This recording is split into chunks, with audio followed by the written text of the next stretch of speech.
এখন যে ঘটনাটি আপনাদের সাথে শেয়ার করবে তার নাম মোহাম্মদ সোহানুর রহমান সজীব। ওনার বাড়ি নাটোর জেলার বাগাতিপাড়া থানায়। চলুন ঘটনা শুনে আসি। উনি দুটি ঘটনা পাঠিয়েছেন, একটি ওনার নিজের সাথে ঘটে যাওয়া, আরেকটি ওনার বন্ধুর সাথে ঘটে যাওয়া। ওনার নিজের সাথে ঘটে যাওয়া ঘটনাটি প্রথম শেয়ার করব। ওনার নিজের সাথে ঘটে যাওয়া ঘটনাটি ঘটেছিল 2013 সালে, এখন থেকে প্রায় 12 বছর আগে, কুরবানি ঈদের দিনে। তো উনি আর ওনার ফুফাতো ভাই দুজন নামাজ পড়ে কুরবানি করে সারাদিন ঘোরাফেরা করেছেন। যখন মাংস বানানো হয়ে গেছে, আত্মীয় স্বজনদের বাড়িতে দিয়েও এসেছেন। সব শেষে ওনার দাদার এলাকায় যাওয়ার কথা ছিল, দাদার বাড়ি এবং দাদা বাড়ির দিককার যে আত্মীয় স্বজনরা ছিল তাদের বাড়িতেও দিতে হবে। সেই অনুযায়ী বিকেলের পরে ওই গ্রামের দিকে গিয়েছেন। তো দাদা বাড়িতে মাংস দিয়েছেন, অন্যান্য আত্মীয় বাড়িতেও মাংস দিয়েছেন, সব পাশাপাশি আর কি, এজন্য সময় লাগে নাই। এরপর চিন্তা করলেন যে একটু ঘোরাফেরা করি আর কি। এদিকে দাদা বাড়িতে গিয়েছেন, নিশ্চয়ই ঈদের দিন খালি মুখে আসতে দেবেন না, খাওয়া দাওয়া তারা করলেন। বাড়িতে আসবেন এমন সময় মনে হলো যাই, এই পাশে একটা দোকান আছে, ওই দোকানে ক্যারাম বোর্ড আছে, ওখানে গিয়ে একটু ক্যারাম বোর্ড খেলি। ওখানে যারা ক্যারাম বোর্ড খেলতো রেগুলার, তাদের সাথে তো তাদের খুব ভালো সম্পর্ক আর কি। এই যে সজীব ভাই, তার ফুফাতো ভাই, মানে সবার সাথেই ভালো সম্পর্ক। আগেও অনেকবার খেলেছেন। সাধারণত রাত 9টার দিকেই ওই দোকানটা বন্ধ হয়ে যেত, যেহেতু ঈদের দিন রাতের বেলা, যার কারণে রাত প্রায় 11টা পর্যন্ত ওই দোকানটা খোলা ছিল। রাত 11টার দিকে ওই দোকানটা বন্ধ করে একসাথেই সবাই বের হয়ে যায়, দোকানদার এবং আরো যারা খেলছিলেন ওইখানে সবাই একসাথে বের হয়ে যায়, যে যার মতো বাড়িতে চলে যাচ্ছে। এদিকে এই সজীব ভাই আর ওনার ফুফাতো ভাইও ওনাদের বাসার দিকে রওনা দিয়েছেন। মোটামুটি 20 মিনিটের মতো লাগবে বাড়িতে হেঁটে আসতে। এখন ওনারা চিন্তা করলেন যে 20 মিনিট, এমনিতে অনেক রাত হয়ে গেছে, এই মাঠের ভিতর দিয়ে হেঁটে যাই, আইল দিয়ে হেঁটে যাই, শর্টকাট হবে, 10-12 মিনিটে পৌঁছে যাব। তো দুজন মিলে ওই জমির ভিতর দিয়ে হাঁটা শুরু করেছেন। জমিটা মোটামুটি বেশ ভালোই বড় ছিল। এর এক সাইডে বড় বড় কয়েকটা আম গাছ ছিল, আম গাছ বলতে আম বাগান আর কি, ছোট একটা বাগান, তার মধ্যে বড় বড় কয়েকটা আম গাছ, আর পাশাপাশি আবার দুটো বাগান। এই দুটো বাগানের মাঝামাঝি একটা বিশাল বড় আকৃতির একটা জাম গাছ ছিল, যেটা এখনো আছে। তো এই বাগান দুটো এলাকায় মেম্বারের বাগান নামে পরিচিত। ওই জাম গাছকে ঘিরে মোটামুটি কিছু ঘটনা শোনা যায় মাঝে মাঝে। তো ওই সময় ওনারা এত কিছু চিন্তা করে নাই, দুইজন মানুষ একসাথে আছে, ভয় কিসের। আর রাত তো 2-3টা বাজে না, রাত 11টাই না হয় বাজে। ওনারা প্রথম যে বাগানটা, মানে ওই আম গাছের যে বাগানটা, যেখানে বড় বড় কয়েকটা আম গাছ রয়েছে, ওইটা ক্রস করে দ্বিতীয় বাগানটাতে ঢুকবেন, যেটা শুরুতে একটা বড় জাম গাছ রয়েছে। ওই সময় ওনারা হঠাৎ করে একটা জিনিস দেখতে পেলেন। সেটা হচ্ছে, মনে হচ্ছে যে ওই জাম গাছের মাথায় কিছু একটা আছে, নিচে কিছু একটা আলোর ঝলকানি দেখতে পেলেন। আলোর ঝলকানি বলতে ওই উপরে যদি আলো থাকে, নিচে এক ধরনের একটা আলোক ছটা ঘুরতে থাকে, ওই অর্থে আর কি আলোর ঝলকানি দেখতে পান। তখন উপর দিকে তাকিয়ে দেখেন ওই জাম গাছের মাথার উপরে দুটো বড় আলোর গোল্লা বৃত্তাকারে পাক খাচ্ছে। ওটারই আলোর ঝলকানি মনে হচ্ছে নিচে চলে এসেছে। সেই সাথে হঠাৎ করে ওখানে বেশ ঝড়ো বাতাসও শুরু হয়ে গেল। আর ওনারা যে আইল ধরে হেঁটে এসেছিলেন, ওই আইলের দুই পাশে কিন্তু মাত্র ধান লাগানো হয়েছে, সেখানে পানি দেওয়া হয়েছে, এমন একটা অবস্থা ছিল। মানে আইলের বাইরে মাঠের ভেতর দিয়ে যে হেঁটে আসবেন, ধানি জমির ভিতর দিয়ে, এগুলো আসলে ওই সময় পসিবল ছিল না। ওই আইল দিয়েই হেঁটে আসতে হবে। আবার যদি যেতে হয় ওই আইল দিয়েই যেতে হবে। শুধু মাঝখানে এই বাগানের মতো জায়গাটা, এটা হচ্ছে প্রশস্ত। যখন ওনারা এটা দেখলেন, দেখার পর আহামরি ওনারা কোনো ভয় পান নাই, কেননা গ্রামে এর আগেও রাতের বেলা এই ধরনের আলোর গোল্লা চক্রাকারে ঘুরতে দেখেছেন, এক জায়গা থেকে আরেক জায়গা ছুটে যেতে দেখেছেন। এই কারণে এই বিষয়গুলো আসলে ওনাদের মধ্যে ভয়ের উদ্রেক করে নাই। ওনারা স্বাভাবিকভাবেই ওই গাছটা ক্রস করে আবার আইলের কাছে চলে যান, মানে বাগানের ওই পাশে যে আইলটা আছে সেখানে চলে যান। ওনারা আবার ঘুরে তাকিয়ে ওই আলোর গোল্লা দেখছিলেন। এক সময় একে অন্যকে মজা করে বলছেন যে এই দেখ দেখ আলো এখনই এসে তোকে ধরবে, এখনই ধরলো। মানে একজন এরকম মজা করতে করতে সজীব ভাই কি করেছেন, উনি পা ফসকে ওই আইলের পাশ থেকে পাশে যে কর্দমাক্ত ধানি জমি সেখানে পড়ে গিয়েছেন। একদম কাদায় পানিতে মাখামাখি হয়ে গেছে। তখন ওনার ভাই হাত ধরে তাকে টেনে তুলেছে। এরপর ওনারা আবার হাসাহাসি করতে করতে সামনে আগানো যেই না শুরু করেছেন, তখন ঘটে একটা ভয়ঙ্কর ঘটনা। ধপাস করে কোত্থেকে একটা কাঁচা গাছের ডাল এসে ওনাদের সামনে পড়ে। আইলের উপরে যদি এইভাবে হঠাৎ করে একটা কাঁচা ডাল এসে পড়ে, কার না ভয় লাগবে। ওনারা বুঝতে পারলেন যে এই যে হাসি তামাশা করেছেন এটা উচিত হয় নাই। যাই হোক, ওনারা ওই ডালটাকে ক্রস করে আবার ওনারা যখন পার হওয়া শুরু করেছেন, সামনে আবার আর একটা ছোট বাগানের মতো রয়েছে। তো ওইখানে যে গাছগুলো রয়েছে সেই গাছগুলো ওরকম বড় না, ছোট ছোট গাছই বলতে হবে। উচ্চতায় হয়তোবা সর্বোচ্চ 15 ফুট এরকম টাইপের বেশ কয়েকটা আম গাছ রয়েছে। তো ওনারা যখন ওদিক দিয়ে হেঁটে যাচ্ছিলেন, হঠাৎ করে দেখতে পেলেন ওই আম গাছের একটা ডালে কালো একটা অবয়ব বসে আছে। এটা কিন্তু দুইজনই দেখতে পেয়েছেন। এটা দেখার সাথে সাথে ওনারা ওখানে থমকে যান যে আরে এইটা কি। এরপর কি হয়, ওই যে কালো অবয়বটা দূর থেকেই হি হি করে হেসে ওঠে আর নাকি গলায় বলে, কিরে কেমন লাগলো কাদার মধ্যে নাকানি চুবানি খেতে? খুব তো হাসি তামাশা করলি, হ্যাঁ? এখন দেখ কেমন লাগে। এই বলে কি করেছে, ওই ডাল থেকে একটা লাফ দিয়েছে। লাফ দিয়ে ওনাদের সামনে এসে পড়ে নাই, ওনাদের ডান সাইডে মাত্র 5 হাত দূরে এসে পড়েছে। ধপাস করে যে মাটির উপর এসে দাঁড়িয়েছে, মাটিটাও কেঁপে উঠেছে। ওই মুহূর্তে ওনারা দুজন তো আরো ভয় পেয়ে যান। এই বুঝি এসে ঘাড় মটকে দিল। তখন এনারা আর কোনো কিছু চিন্তা ভাবনা না করে সোজা বাড়ির দিকে দিয়েছেন দৌড়। দৌড় দিলেও ওই বাগান থেকে বের হয়ে আবার যখন আইলে উঠেছেন, এই আইলে তো আসলে পাশাপাশি দৌড়ানো যায় না, আইলের উপর দিয়ে সাবধানে হেঁটে যেতে হয়। ওই দৌড়ানোর সময় ওনারা বারবার পড়ে যাচ্ছিলেন কাদার মধ্যে, আবার উঠছিলেন আবার পড়ছেন। এইভাবে ওনারা বাড়িতে এসে পৌঁছেন। বাড়ির কাছাকাছি ওনারা চলে এসেছিলেন আর কি। তো বাড়ির যে মেইন গেট, এই গেটের সামনে এসে দুইজনই ধপাস করে গেটের উপরে পড়ছেন। প্রচন্ড জোরে শব্দ হয়, ওরা দুজন হাঁপাচ্ছেন। এদিকে সজীব ভাইয়ের বাবা এই শব্দ পেয়ে উনি তাড়াতাড়ি উঠে এসেছেন যে কি হলো। গেট খুলে দেখেন এই অবস্থা, দুইজন কাদা পানিতে একদম মাখামাখি, চেহারাই বোঝা যাচ্ছে না। তখন জিজ্ঞেস করেন এই কি হয়েছে তোদের? তখন সজীব ভাই খুলে বলেন যে এই যে বাগানে ভয় পেয়েছে তারা। ওনার বাবা তখন কি করলেন যে ওনাদেরকে বললেন যে দ্রুত আমার সাথে চল, পুকুর ঘাটে চল, দুজনকে এখনই গোসল করতে হবে, কারণ তোরা ভয় পেয়েছিস। এই অবস্থায় ঘরে ঢুকলে ওই দুষ্টু জিনিসগুলো তোদের সাথে সাথে এই ঘরেও ঢুকে পড়বে, ওদেরকে এখান থেকে বিদায় দিতে হবে। এই বলে ওনাদের দুজনকে পুকুর ঘাটে নিয়ে গেলেন। নিজে দাঁড়িয়ে থাকলেন ওখানে, যাতে কোনো ধরনের কোনো ভয় নতুন করে ওনারা না পান। এর মধ্যে ঘর থেকে ওনাদের জন্য পরিবারের অন্য সদস্যরা শুকনো কাপড় চোপড় নিয়ে আসলেন। এরপর দুজন গোসল করে তারপর ঘরে ঢোকেন। ঘরে ঢোকার পর এই সজীব ভাইয়ের আপন ফুপু, যিনি কোরআনে হাফেজা, উনি বাড়িতেই ছিলেন। উনি এই দুইজনকে দোয়া দুরুদ পড়ে রুকিয়া করে দেন। আল্লাহর রহমতে জ্বরও আসে নাই, কোনো সমস্যা হয় নাই। এই ঘটনা এখানেই শেষ। এরপর আসি পরের ঘটনায়। এই ঘটনাটি যার সাথে ঘটেছিল তার নাম হচ্ছে কাজল। সে পেশায় একজন ভ্যান চালক, আর এই কাজল এই সজীব ভাইয়েরই বন্ধু। ওনাদের যেই ঘর, এই ঘরের কয়েক ঘর পরেই হচ্ছে এই কাজল ভাইদের বাড়ি। মাঝে মাঝে একসাথে বসে ওনারা আড্ডা দেন সন্ধ্যার পরে, যখন এই কাজল ভাইয়ের কাজ টাজ থাকে না তখন বন্ধু বান্ধবের সাথে আড্ডা দেন। তো আড্ডা দিতে দিতে একটা ভয়ের ঘটনা উনি শেয়ার করেছিলেন, যেটা ওনার সাথে ঘটেছিল 2019 সালে। আর 19 সালে যখন এই ঘটনাটা ঘটে, রাত তখন আনুমানিক 1টা। ওই রাত্রে রাত 9:30টার দিকে উনি খাওয়া দাওয়া করে ঘুমানোর প্রস্তুতি নিচ্ছেন। যেহেতু ভ্যান চালান, ওনার ভ্যান কিন্তু তখন ব্যাটারি চালিত ছিল না, প্যাডেল দিয়ে চালাতে হতো। অনেক পরিশ্রমের কাজ কিন্তু এটা। উনি রাত 10টার মধ্যেই শুয়ে পড়েন, সকাল সকাল উঠে পড়েন। 9:30টার দিকে উনি শোয়ার প্রস্তুতি নিচ্ছেন, এমন সময় ওনার ফোনে একটা কল আসে। যে নাম্বার থেকে কল আসে, এই নাম্বারটা ওনার ফোনে সেভ ছিল।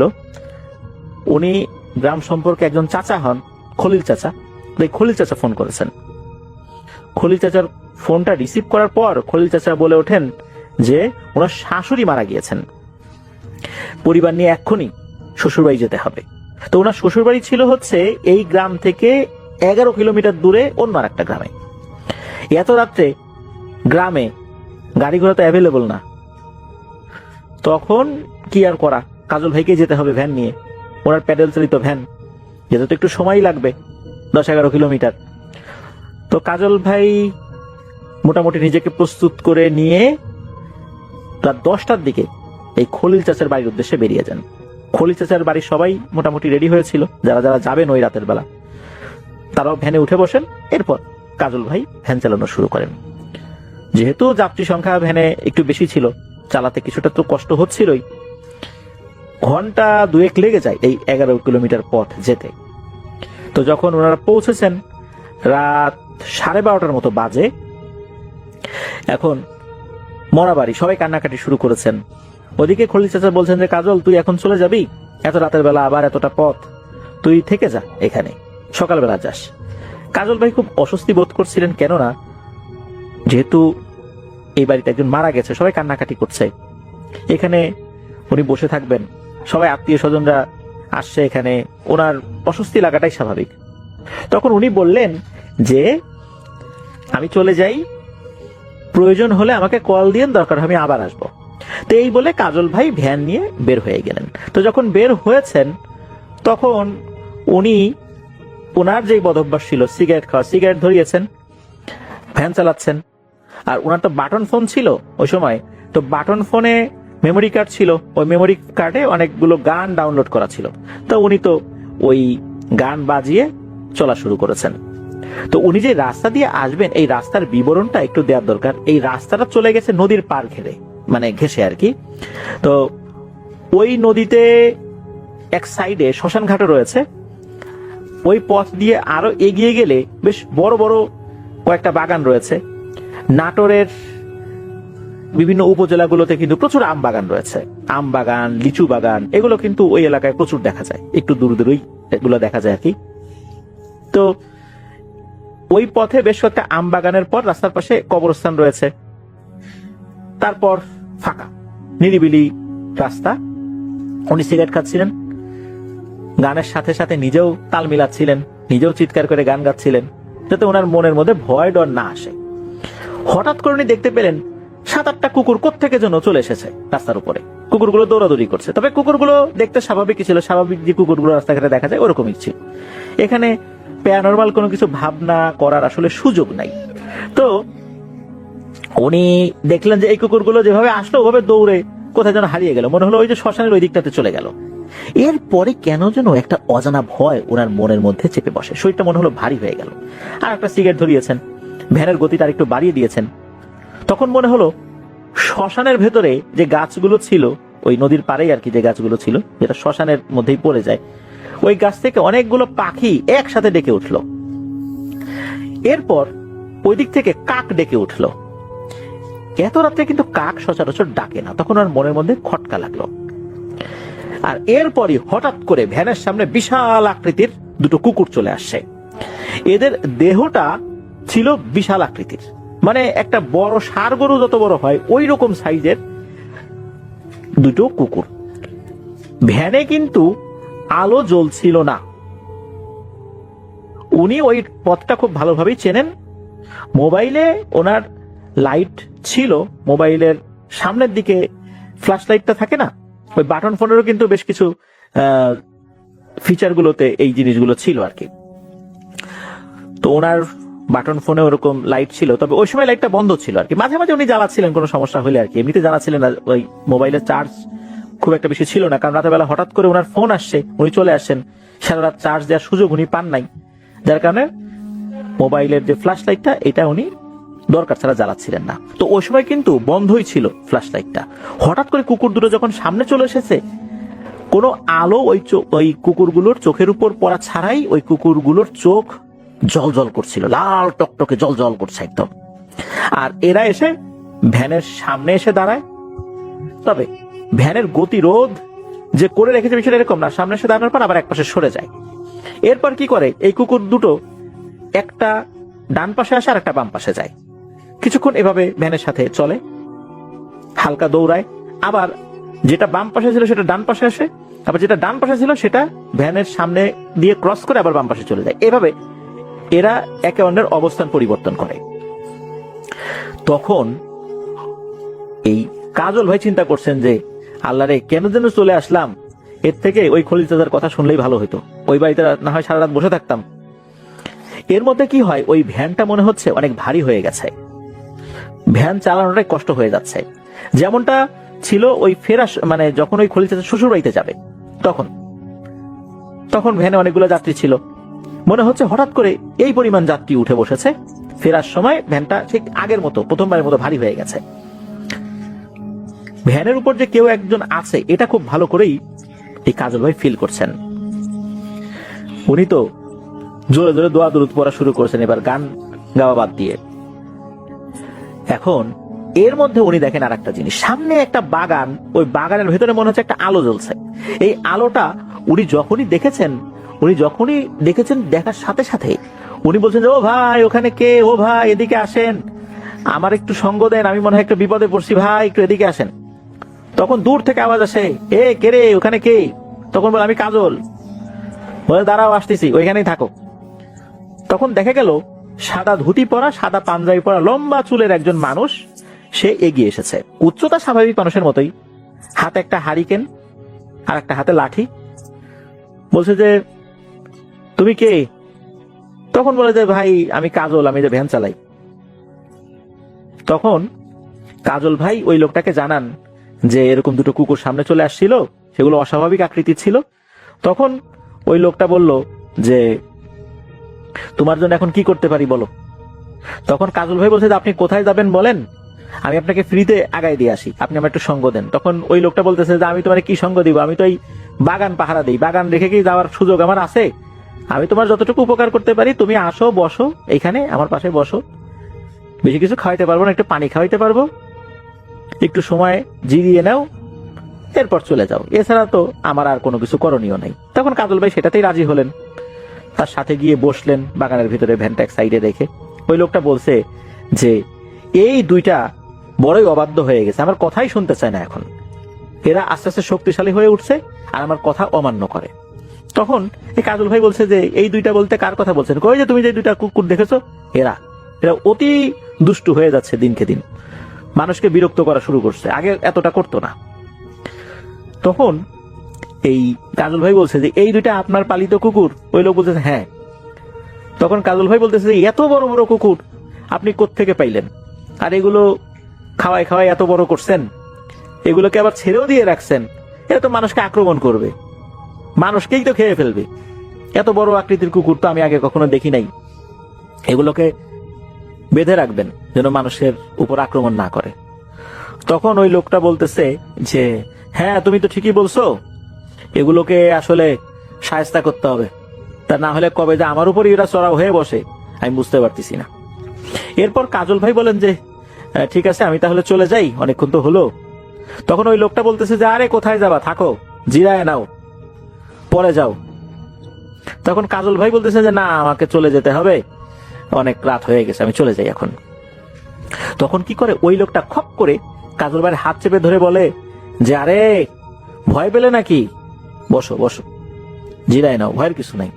যখনই ওই হাতটা চেপে ধরেছে তখন কাজল ভাই ফিল করেন যে এই লোকের হাতটা অনেক ঠান্ডা, এত ঠান্ডা মানুষের হাত হয় না। আর ওই সময় কিন্তু শীতকাল ছিল না যে অনেক রাত পর্যন্ত সে বাইরে হাঁটাহাঁটি করেছে, শরীর ঠান্ডা হয়ে গেছে, বিষয়টা এরকম না। তখন কাজল ভাই ওনার হাতটা জোর করে ছুটিয়ে নেন ওই লোকের হাত থেকে, এরপর ভ্যানের দিকে দিয়েছেন দৌড়ে ভ্যানের কাছে গিয়ে ভ্যান চালানো শুরু করেছেন।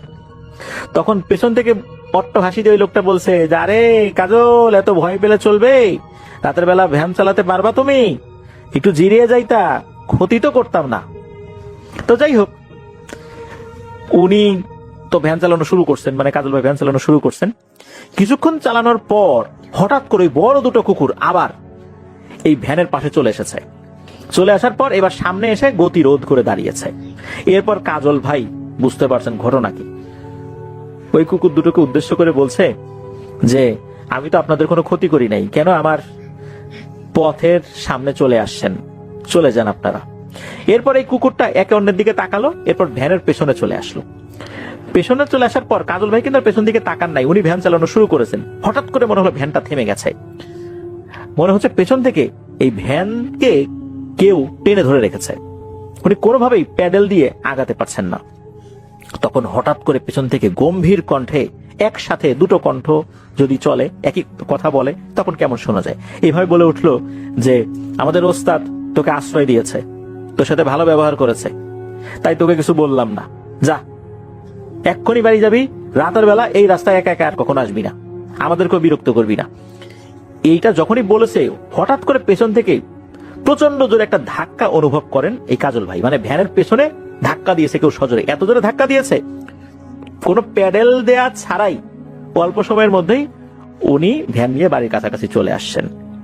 মানে এত জোরে ভ্যান চলা শুরু করেছে, সেটা ওনার নিয়ন্ত্রণের বাইরে চলে যাচ্ছিল। কিছু সময় খুব জোরে ছিল, তারপর গতি কমা শুরু করেছে, একদম থেমে যেতে যেতে উনি ওনার বাড়ির কাছাকাছি চলে আসছেন। এমনিতে উনি ওনার বাড়ির কাছাকাছি ছিলেন।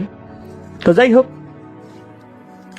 এই ঘটনার পর কাজল ভাই আবার এলাকার একজন মুরব্বীর সাথে কথা বলেন যে ওনার সাথে এই ঘটনা ঘটেছে। তো সেই মুরব্বী জানান যে বহুদিন আগে ওই বাগানে একজন কবিরাজ থাকতো, বাগানটা পাহারাও দিত। তবে ওই কবিরাজের কিছু পোষা জিন ছিল যারা মানুষের উপকার করত। ওই কবিরাজও কখনো কারো ক্ষতি করেছে এটা শোনা যায় না, ওই জিনগুলো কাউকে ভয় দেখিয়েছে বা ক্ষতি করেছে এরকমটা শোনা যায় না। কোন একটা অজ্ঞাত কারণে ওই কবিরাজ মারা যায়, আর তার দেহটা ওই বাগানের একটা গাছে ঝুলন্ত অবস্থায় পাওয়া যায়। অনেক মানুষ ওই দিক দিয়ে চলার সময় মাঝে মাঝে সাদা পোশাক পরিহিত একটা লোককে দেখে। ধারণা করা হয় ওই কবিরাজের সেই অনুগত জিনগুলোই এখনো ওখানে আছে, মানুষের খুব একটা ক্ষতি করে না, পারলে উপকার করে। ওরা দেখে যে যেই লোকটা যাচ্ছে এ ভালো মানুষ না খারাপ মানুষ। যদি মনে হয় ভালো মানুষ তাহলে কিছু করে না, আর যদি খারাপ মানুষ মনে করে তাহলে ভয় ভীতি দেখায় মাঝে মাঝে, তবে সেটা মারাত্মক লেভেলের ক্ষতিকর কিছু না।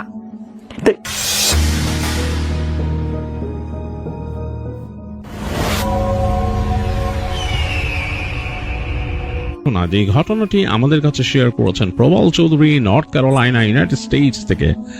প্রবাল আমাদের কাছে অতীতেও কিন্তু বেশ কিছু ঘটনা শেয়ার করেছেন এবং তার ঘটনাগুলো বরাবরই বেশ ভালো হয়। তিনি বেশ খুঁজে পেতে খুব ভালো ঘটনাগুলো কালেক্ট করে নিয়ে আসেন। তো তিনি এবারও আরেকটি ঘটনা কালেক্ট করেছেন আমাদের জন্য, যেটি তিনি তার এক সিনিয়র ফ্রেন্ড ম্যালকম অ্যান্ডারসনের কাছ থেকে কালেক্ট করেছেন, এবং ম্যালকমের নিজের সাথে ঘটা একটি ঘটনা, বেশ পুরনো যদিও। তো আমি সেই ঘটনায় চলে যাব, আমি শেয়ার করব। প্রবাল আমাকে রিকোয়েস্ট করেছেন যেন আমি আমার মতো করে ঘটনাটা শেয়ার করি আপনাদের কাছে। আমি চলে যাচ্ছি প্রবালের পাঠানো ঘটনায়। বেশ আগের কথা, 80-র দশক। ম্যালকম তখন তিনি বাস করেন কানেকটিকাটে, এবং তখন তিনি একটা ডেইরি প্রতিষ্ঠানের সাথে যুক্ত ছিলেন, যেখানে তিনি সাপ্লায়ার ছিলেন। তিনি প্রোডাক্ট কালেক্ট করে যে কোনো একটা ডেইরি প্রতিষ্ঠান সেটার প্রোডাক্ট কালেক্ট করে তিনি সাপ্লাই করতেন বিভিন্ন জায়গায়।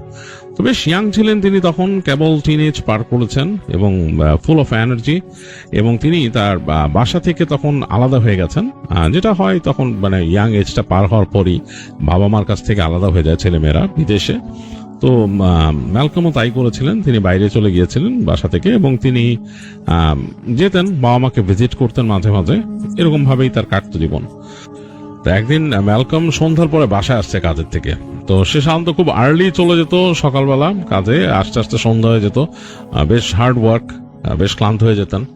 তো বাসায় এসে ওই দিন তিনি ফ্রেশ হয়ে জাস্ট কিছু খাবার নিয়ে বসছেন। তো এই সময় তার ফোন বাজলো, ফোন ধরার পর দেখতেছে তার বাবা বলতেছে যে তোমার মা হঠাৎ অসুস্থ হয়ে গেছে, তাকে নিয়ে আমি এমার্জেন্সিতে চলে আসছি, তুমি আসো তাড়াতাড়ি।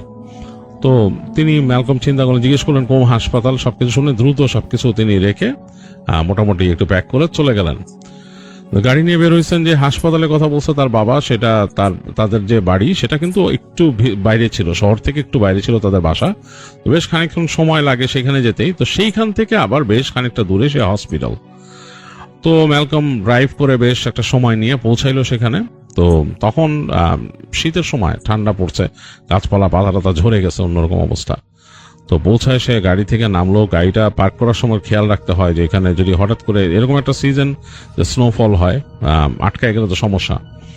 তো গাড়ি পার্ক করে পার্কিং লটে গেল, গিয়ে দেখলো যে এই হাসপাতালটা অনেক পুরনো এবং অনেক হিস্ট্রিক হাসপাতাল, মানে অনেক অনেক পুরনো এটা। তো ম্যালকম এই হাসপাতাল সম্বন্ধে তেমন কিছু জানে না, বাট সে দেখলো আর কি হাসপাতালটা অনেক পুরানো।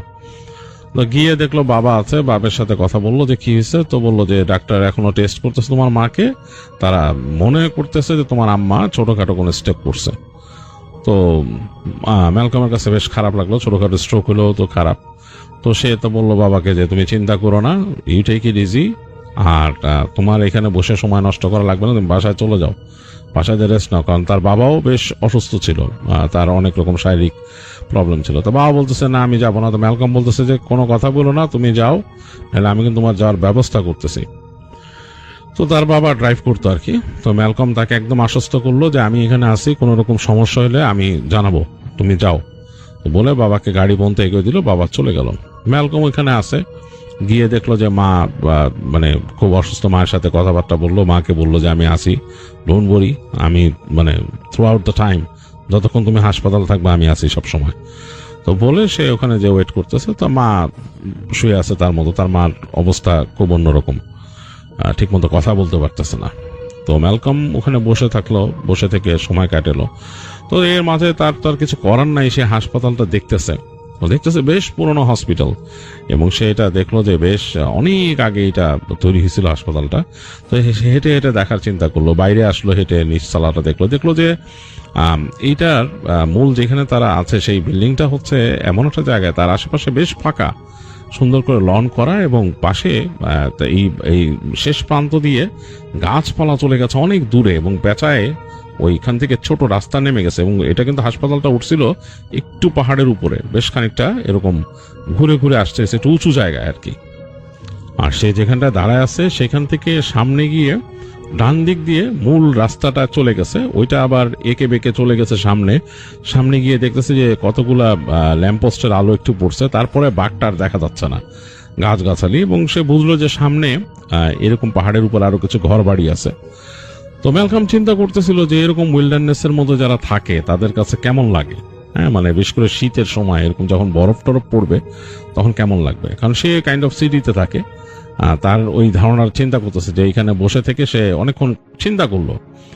তো ভাবলো যে এটা আরেক রকম ফিলিংস, হ্যাঁ, মানে জিনিসটা অন্যরকম। দেখলো চিন্তা করতে করতে সে আবার চলে আসলো হাসপাতালে, এবং এসে সেই যে তার ওয়েটিং এরিয়া সেখানে সে বসলো। বসে দেখতেছে এইখানেও মানুষ নাই, দু একজন মানুষ বসে আছে, তারা হয়তো শর্টলি মুভ করবে এখান থেকে, মেবি তারা ওই রুমে যাবে বা অন্য কোথাও। তো সে একটা মানে ওই চেয়ারগুলো কাইন্ড অফ কমফোর্টেবল ছিল, তো একটা চেয়ারের মধ্যে সে বসলো, ফোম টোম দেয়া। তো সেখানে সে বসে মাথাটা পেছন দিকে দিয়ে, অনেক টায়ার্ড ছিল তো, তার মাথার মধ্যে একটা ক্যাপ ছিল, ক্যাপটা দিয়ে তার চোখ ঢেকে সে শুয়ে থাকলো। চিন্তা করলো যে একটু রেস্ট নেই, কারণ আমাকে তো অনেকক্ষণ থাকতে হবে, কতক্ষণ থাকতে হবে জানি না। না থাকলেও কিছু নাই, ওখানে হাসপাতাল স্বয়ংসম্পূর্ণ, কোনো প্রবলেম হয় না, বাট অ্যাটলিস্ট নিজের মানুষ, তার মা উপর, এবং সে তার মাকে অনেক ভালোবাসে। তো শুয়ে আছে অনেকক্ষণ ম্যালকম, কোন সময় যে সে ঘুমায় গেছে বলতে পারে না। তো ম্যালকমের মানে ডিপ ঘুম চলে আসছিল, কারণ সারাদিন পরিশ্রম করছে, খুব টায়ার্ড। তো যখন ঘুম ভাঙছে সে খেয়াল করতেছে সে যেখানে বসেছিল ওখানকার বাতিটা বন্ধ। সে মানে খুব চোখটা মানে এরকম তাকাতে তাকাতে চোখ ভারী হয়ে গেছে, আঠা আঠা লাগতেছে চোখটা। তা ক্যাপটা সরাইলো মুখের উপর থেকে, এই ক্যাপটা পরেছিল সে লাইটের জন্যই। তো ক্যাপটা সরানোর পর দেখতেছে সে যেখানে বসেছিল জায়গাটা অন্ধকার, আর সামনের দিকে লাইট জ্বলতেছে, একটা মাঝখানের লাইট সিলিং থেকে, সেটার আলোটা কাইন্ড অফ অ্যাম্বিয়েন্ট ভাবে পড়ছে দুই পাশে কিছু বসার জায়গা, ওখানে কোনো মানুষ নাই। আর কেমন একটা কেমিক্যালের স্মেল আছে আশেপাশে, অনেকটা অ্যান্টিসেপটিক কেমিক্যাল যেরকম থাকে সেরকম একটা স্মেল চারিপাশে। তো সে দূরে তাকাইলো, তার হাসপাতালের কম্পাউন্ডটা অনেক বড়, সে দূরে তাকাইলো এখান থেকে, যেহেতু ফ্রন্ট ডেস্কটাও দেখতেছে খালি, মানে কোনো মানুষজন নাই। এবং সামনে ফ্রন্ট ডেস্কেও সিলিং থেকে আলো পড়ছে, সিলিং এর আলোটা হালকা ভাবে ওই ডেস্কের মধ্যে পড়ছে, কেউ নাই। এবং সেই তাদের গ্লাস উইন্ডো যেটা ওইটা ওখানে আছে, এবং বাইরে দেখা যাচ্ছে অন্ধকার। কেমন জানি পরিবেশটা মনে হচ্ছে যে এত বড় একটা কম্পাউন্ড, একটা মানুষও নাই। তো ম্যালকমের কাছে একটু অস্বস্তি লাগলো যে এরকম একলা জায়গায় এরকম বসে আছি, কেমন জানি। তো সে উঠলো, এবং অপরিচিত তো উঠে আস্তে আস্তে হাঁটতে হাঁটতে এই অন্ধকার, সেই জায়গাটা কিন্তু অন্ধকার ছিল, সে যেখানে শুয়েছিল। হেঁটে হেঁটে গেল সামনে, ডেস্কের সামনে দেখলো কেউ নাই। সে গেটের কাছে গেল, গেটটা ঠেলা দিয়ে বেরোলো, খুলে বেরোলো সামনে। তো বের হয়ে দেখতেছে যে বাতাস, বেশ ঠান্ডা বাতাস গায়ে লাগতেছে, মানে ঠান্ডা বেড়ে গেছে অনেক। তার গায়ে কিন্তু জ্যাকেট পরা, পাফার জ্যাকেট পরা, তারপরও মানে বেশ ঠান্ডা লাগতেছে। তো এদিক ওদিক তাকালো, পার্কিং লটের দিকে তাকালো, দেখে আবার আকাশের দিকে তাকায়, মনে হচ্ছে যে স্নোফল হতে পারে, হ্যাঁ মানে আকাশের যেরকম কালার ধারণ করছে। তো যাই হোক, আবার ঢুকে আসলো হাসপাতালে, হিটিং সিস্টেম ভালোই কাজ করতেছে। তো সে চিন্তা করলো যে আমি উপরে উঠি, উপরে যাই, কিছু খেতে হবে, ভেন্ডিং মেশিন টিশিন আছে নাকি। তো হেঁটে এসে ওখানে সিঁড়ি দিয়ে, ওখানে সিঁড়ি ছিল আর ওই পাশে লিফট আছে। হাসপাতালটা টোটাল 3 তলা। তো সে ওই সিঁড়িতে উঠে উঠে দোতলায় গেল। দোতলায় গিয়ে দেখতেছে যে এই সামনের যে অংশটা, ওই জায়গাটাও অন্ধকার করে রাখছে, মানে এই পাশে আলো জ্বলতেছে একটা, সেটার আলো দিয়ে হালকা আলো হচ্ছে। তো সে বুঝতে পারলো যে এটা হয়তো তারা এনার্জি সেভ করতেছে। তো ওইটা দেখে সে হেঁটে গেল সামনে। সামনে যেয়ে সে খুঁজতেছে এখানকার কোনো ক্যাফেটেরিয়া বা কিছু মানে পায় কিনা। সে চিন্তা করতে করতে হাঁটতে হাঁটতে দেখলো যে ভেন্ডিং মেশিন আছে 2টা। ওখান থেকে সে, তার পকেটে কয়েন ছিল, চিপস বের করে নিলো 2 প্যাকেট, বেরোয় সেটা নিয়ে হাঁটা দিয়েছে। সে চিন্তা করছে ক্যাফেটেরিয়া কোথায়। তো এখন যেখানে হাঁটতেছে ওই জায়গাটা কিন্তু একটা ফাঁকা জায়গা, একটা প্যাসেজের মতো, খুব একটা আলো নাই, মানে দেখা যাচ্ছে যে একটা আলো যদি জ্বলে পরেরটা জ্বলে না, এরকম আর কি, মানে একটু আলো আধারির মতো। তো প্যাসেজ দিয়ে সোজা হেঁটে গেছে ম্যালকম। তো যে দেখতেছে হাতের ডান দিকে একটা দরজা, কাইন্ড অফ কাঠের দরজা, মাঝখানে একটা গ্লাসের দেওয়া। তো সে মনে করলো যে এইটা হইতে পারে এই ক্যাফেটেরিয়া, মোস্ট প্রবাবলি, কারণ ওইটার সামনে আলো আছে, মানে ওই যেই দরজাটার সামনে। সে ভাবলো হয়তো এখানে আসে মানুষ। তো সে যে নবটা ধরে ঘুরাইলে দরজাটা খুলে ফেললো। খোলার পর মনে হচ্ছে ভিতরে অন্ধকার। তো তারপরও ম্যালকম ঢুকছে ভিতরে।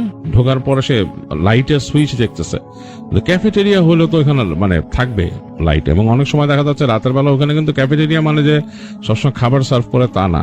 যদি ওখানকার মানুষ থাকে কেউ, ওখানকার যে স্টেশনটা সেখানে বিক্রি হয়, আর নইলে দেখা যাচ্ছে ওদের একটা কফি স্টেশন থাকে, আরো একটা এরকম ভেন্ডিং মেশিন থাকবে এরকম, বা বসার জন্য 2টা টেবিল থাকতে পারে বসার জন্য এরকম।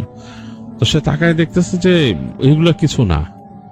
এই লাইটটা সে অন অফ করলো, দেখলো লাইটটা অন অফ হচ্ছে না, এবং রুমের শেষ মাথায় একটা জানালা, বড় জানালা, এবং জানালার মধ্যে কোনো ব্লাইন্ড নাই, ব্লাইন্ডটা ওঠানো, ব্লাইন্ডটা কেউ টেনে উঠায় রাখছে। পুরোপুরি ছাদের আলো আসতেছে ওইখান দিয়ে, এবং এই জানালার ওই পারে দেখা যাচ্ছে যে গাছের অংশ, সেই বড় বড় গাছ, পাতা ছাড়া সেগুলোর ডাল টাল দেখা যাচ্ছে এরকম।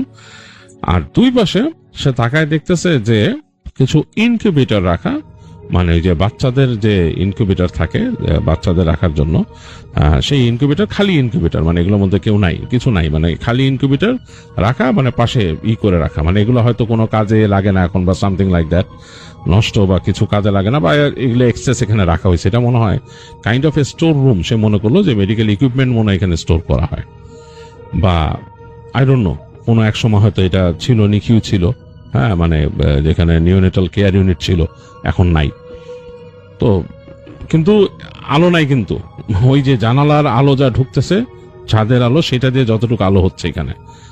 তো সে মানে কয়েক সেকেন্ড দেখছে এরকম, দেখার পর সে চিন্তা করতেছে বের হয়ে যাবে। সে ঘুরে দরজার দিকে নবে হাত দিছে যে খুলে বের হয়ে যাবে। এই সময় সে পেছনে শুনলো ফিস ফিস করে কে কথা বলল। ফিস ফিস মানে কোনো মেয়ে যদি ফিস ফিস করে কথা বলে যেরকম, সেরকম। তো ম্যালকম হঠাৎ কে ফিস ফিস করে কথা বললো এখানে। সে ঘাড় ঘুরে তাকাইছে, তাকায় দেখছে জানলার কাছে একটা কালো কুচকুচে অবয়ব, হ্যাঁ, মানে দেখলে মনে হবে অনেকটা কালো চুলের যদি বল থাকে, বল তৈরি, মানে কালো চুল দিয়ে যদি একটা মানুষ তৈরি করা হয়, পুরো শরীরটা চুলের, মানে কালো এরকম ফোলা, এরকম একটা মানুষের মতো অবয়ব, এবং সেটা চোখের জায়গায় 2টা চোখ আছে, বুঝতেছে, চোখগুলো জ্বলতেছে। আর সামনে যে হাত, মানুষটার যে হাতের আঙুলগুলো চোখা চোখা লম্বা, এটা জানলার কাছে দাঁড়ানো। এইটা ফিসফিস করে কি জানি বলছে। তো ম্যালকমের সারা শরীরে রোম দাঁড়ায় গেছে, মানে তার মানে একদম ঘুসবাম্প হয়েছে, এবং মেরুদণ্ড বেয়ে একটা ঠান্ডা স্রোত নেমে গেছে। এবং সে আবার শুনলো ফিসফিস করে তাকে বলতেছে, you are not welcome here. এটা যে এমন ভাবে বলছে ফিসফিস করে, তার কাছে ভয় লেগে গেছে। মনে হচ্ছে যে ওইখান থেকে শব্দটা বলতেছে তার কানের পাইতে চলে যাচ্ছে, এবং ওই যে ফিগারটাকে সে দেখছে এই যে জানালার কাছে, এটাই তার কাছে প্রচন্ড রকমের ভয় লাগছে। তো ম্যালকম দ্রুত ঘুরে সেই দরজাটা খোলার চেষ্টা করলো। দেখলো যে দরজার যে হ্যান্ডেলটা বরফের মতো ঠান্ডা, আর দরজাটার নবটা নামতেছে না নিচে। এটা মনে হচ্ছে কেউ লক করে দিচ্ছে এই পাশ থেকে। ম্যালকম ভয়ের চোটে মানে প্রচন্ড ভয় পাইছে, সে দ্রুত ঘুরছে, ঘুরে দরজার দিক পিঠ দিয়ে সে সামনে তাকাইলো, দেখলো তার খুব কাছেই সে অবয়বটা, তার খুব কাছেই, এবং কেমন একটা স্মেল, মানে ওইটার থেকে কেমন একটা স্মেল আসতেছে। ম্যালকমের কাঁধের মধ্যে ওইটা হাত রাখলো, ম্যালকম পুরা অনুভব করলো, মনে হলো তার কাঁধের একটা পাশ পোড়াই দিতেছে কেউ, মানে গরম কিছু দিয়ে তার কাঁধের মধ্যে টাচ করছে। তার হাত থেকে সে ওই যে তার হাতে চিপসের ব্যাগ ছিল ওগুলো পড়ে গেল ঠাপ ঠাপ করে। পড়ে যাওয়ার পর ম্যালকমের আর কিছু মনে নাই, মানে তার মাথা পুরা ভ্যাকেন্ট। তো ম্যালকমের যখন হুঁশ ফিরছে, ম্যালকম নিজেকে আবিষ্কার করলো সে একটা রুমের ভেতরে এবং একটা হসপিটাল বেডে সে শুয়ে আছে। তো সে তাড়াতাড়ি উঠে বসলো, উঠে বসে তাকাচ্ছে আশেপাশে। তো ইউজুয়াল হসপিটাল যেরকম হয় সেরকম লাগে নাই তার কাছে। তার কাছে দেখে মনে হলো যে এই যে বিছানাটা এসে শুয়ে আসছিল ওইটা বেশ মানে শক্তপোক্ত অন্যরকম বিছানা। তো সে উঠে দেখতেছে যে বিছানাটা মাটির সাথে যে ফ্লোর আছে সে ফ্লোরের সাথে নাট দিয়ে লাগানো, মানে শক্ত করে আটকানো।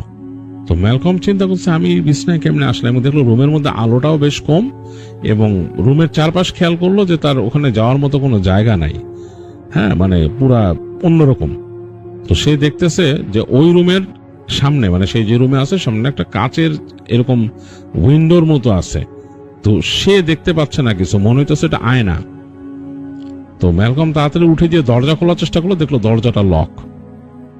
তো ম্যালকম যে ওই যে আরেকটা দরজা পাইছে রুমে সেটা খুললো, খুলে দেখে বাথরুম, এবং সেই বাথরুমের যেই মিরর, সেই মিররটা মিরর না, ওইটা ফিক্সড একটা স্টিলের মতো রিফ্লেকটিভ জিনিস, যেটা মানে খোলা যাবে না, কাঁচ নাই ওইখানে।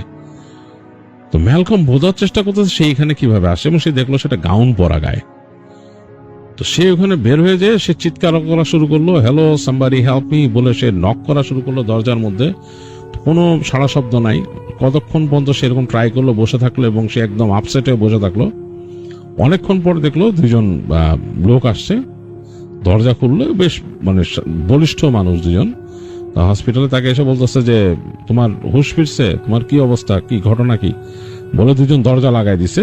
তো একজনের হাতে তার প্রেসার মাপার মেশিন এরকম নিয়ে আসছে। তো ম্যালকম বলছে আমি কোথায়, তো বলছে ওকে রিল্যাক্স, তুমি রিল্যাক্স করো, তুমি এখন এটা একটা ফ্যাসিলিটির মধ্যে আছো, তোমাকে এখানে আনা হয়েছে কারণ তোমার ইভ্যালুয়েশনের জন্য, তোমার মেন্টাল স্টেট ইভ্যালুয়েশনের জন্য। ম্যালকম বলতেছে আমি কি করছি, বলে তুমি কি করছো, তোমার কিছু মনে নাই, বলে না, বলে তারা প্রেশারটা নিয়ে নেই। তো তার ব্লাড প্রেশার দেখলো, তার মানে টেম্পারেচার এগুলো মনিটর করে লোকগুলা চলে যাবে। তো লোকটা তখন বলতেছে তোমার কি আসলে কিছু মনে নাই?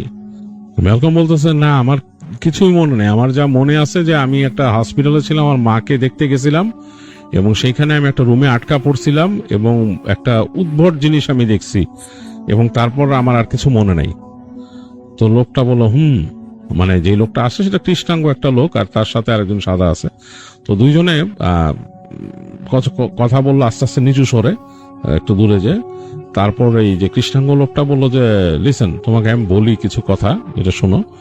তুমি খুব উইয়ার্ড একটা কাজ করছিলা, তুমি যে ওই হসপিটালে ছিলা সেখানে তুমি নার্সকে মারতে গেছিলা। তো সে বলে মানে, ম্যালকম বলতেছে মানে আমি কিছু বুঝতেছি না। বলে ওইখানে তুমি হাসপাতালে ছিলা, উই গট দ্য রিপোর্ট যে তুমি হাসপাতালে ছিল তোমার মায়ের সাথে, and on that very night তুমি অন্য একটা ফ্লোরে ঘাপটি মেরেছিল হাসপাতালের।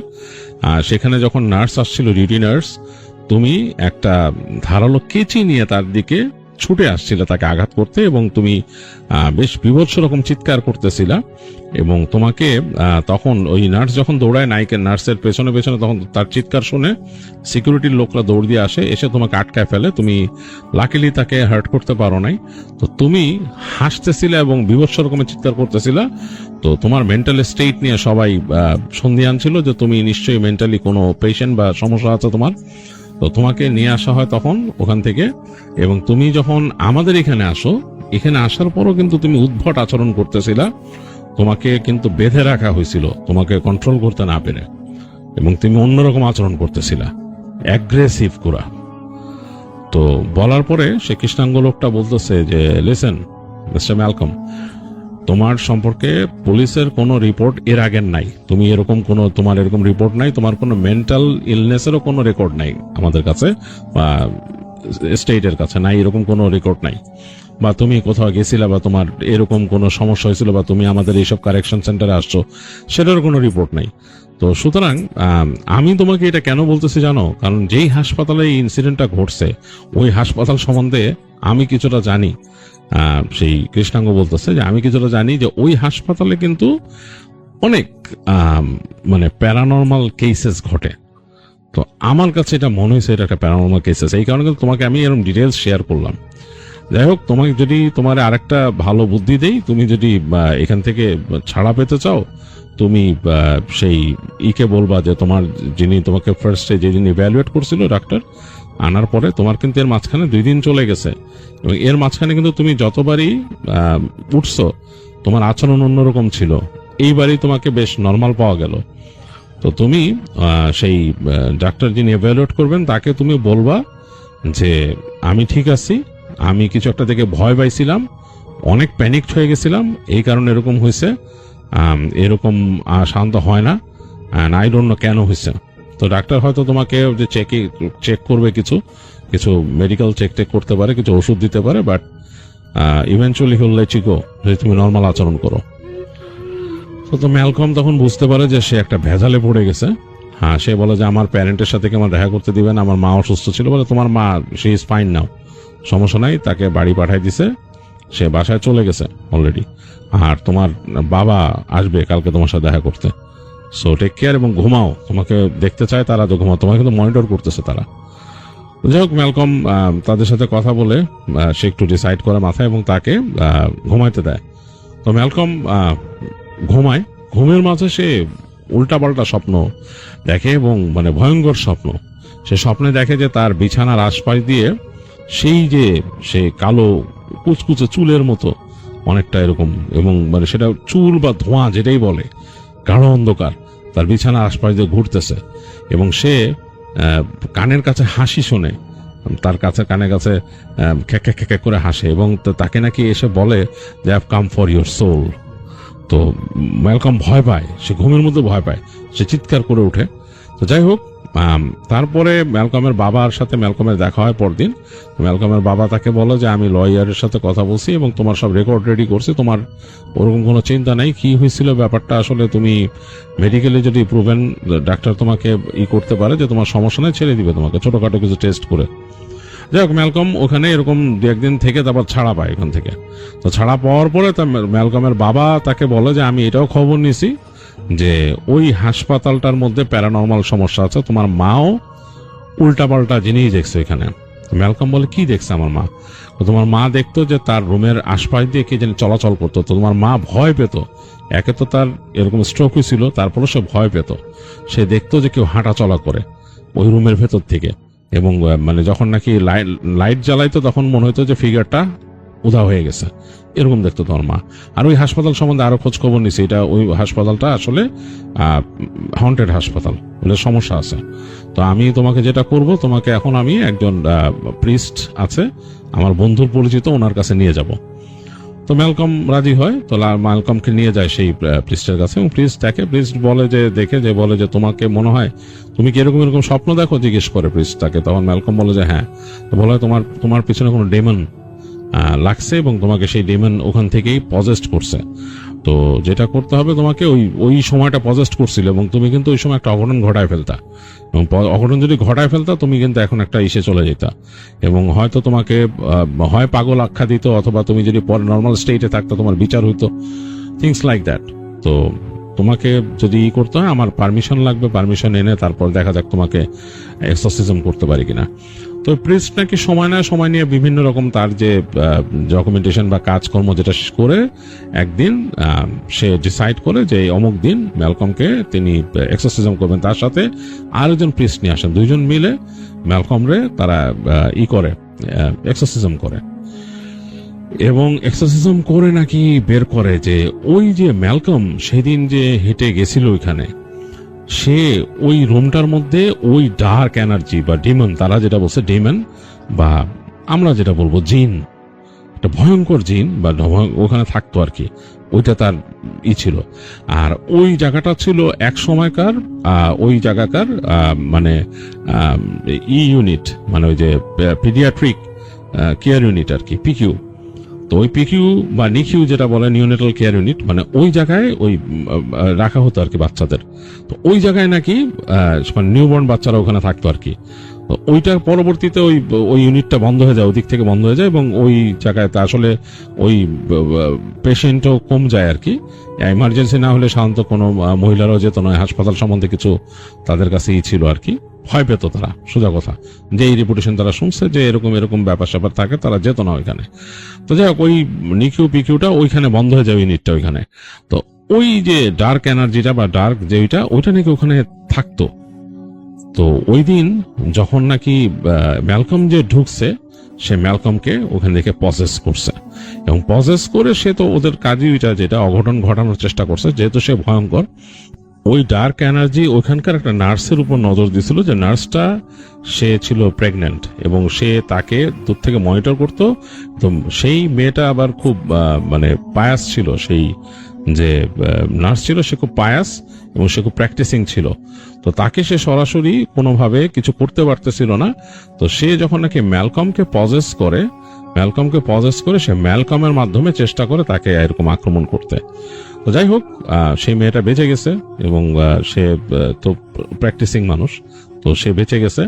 আর ম্যালকমও ওইভাবে আর ওই কোনো দুর্ঘটনা ঘটাইতে পারে নাই, ম্যালকমকে তারা নিয়ে গেছিল। তো যাই হোক, প্রিস্ট তখন এক্সোসিজম করে ম্যালকমের থেকে ওই জিনিসটাকে আলাদা করে, এবং আলাদা করে সে ম্যালকমকে ওই মানে ওই অধ্যায় থেকে বের করে নিয়ে আসে আর কি। তো ম্যালকমকে অনেকদিন বলছিল সেই প্রিস্ট দুইজনই যে তোমাকে সাবধানে থাকতে হবে, তুমি অবশ্যই এমন কোনো জায়গায় ট্রাভেল করবা না একা একা যেখানে তোমার সমস্যা হতে পারে, যেমন একলা কোনো ব্যারেন ল্যান্ডে যেখানে নাকি মানে মানুষজন নাই এরকম জায়গা, অথবা কোনো হন্টেড জায়গা, তুমি জানো যে এই জায়গার মধ্যে কোনো রকম প্রবলেম আছে, সব জায়গায় যাবা না। একলা কোনো পার্কিং লটে রাতের বেলা যে গাড়িতে বসার চেষ্টা করবা না, ওখান থেকে বের হয়ে আসার চেষ্টা করবা না। চেষ্টা করবা তোমার সাথে কাউকে রাখতে, অথবা তুমি গভীর রাতে এরকম চলাফেরাটা নিজেকে কেয়ারফুল রাখবা। আর তাকে বলে যে তুমি অবশ্যই প্রেয়ার অ্যাটেন্ড করবা, ইত্যাদি ইত্যাদি, তাকে অনেক কিছু বলে দেয়, তাদের ইনস্ট্রাকশন। তো ম্যালকম সেগুলো মেনে চলতো। আস্তে আস্তে ম্যালকমের তো বয়স হয়, এবং সে বিয়ে শাদী করে, তার ছেলে মেয়ে হয়, এবং সে মোটামুটি তার যে প্র্যাকটিস সেটা সে ঠিক রাখে। পরবর্তী সে স্টেট মুভ করে যায়, তার বাবা মা মারা গেছে ওখানে। তো এই ছিল ম্যালকম এন্ড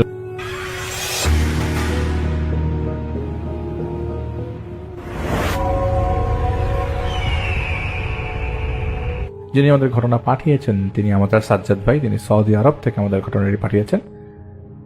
সেখানকার একজন ইলেকট্রিশিয়ানের কাছ থেকে তিনি ঘটনাটি সংরক্ষণ করেন। তো যার নাম রাকেশ ইন্ডিয়ার উত্তরপ্রদেশের লখনউয়ের বাসিন্দা। এই ঘটনাটা রাকেশের নানির বাড়ির এলাকা। এক ব্যক্তি যার নাম অসীম বসাক, তাকে কেন্দ্র করে। অসীমদের সেই গ্রামের নাম রামনাগার।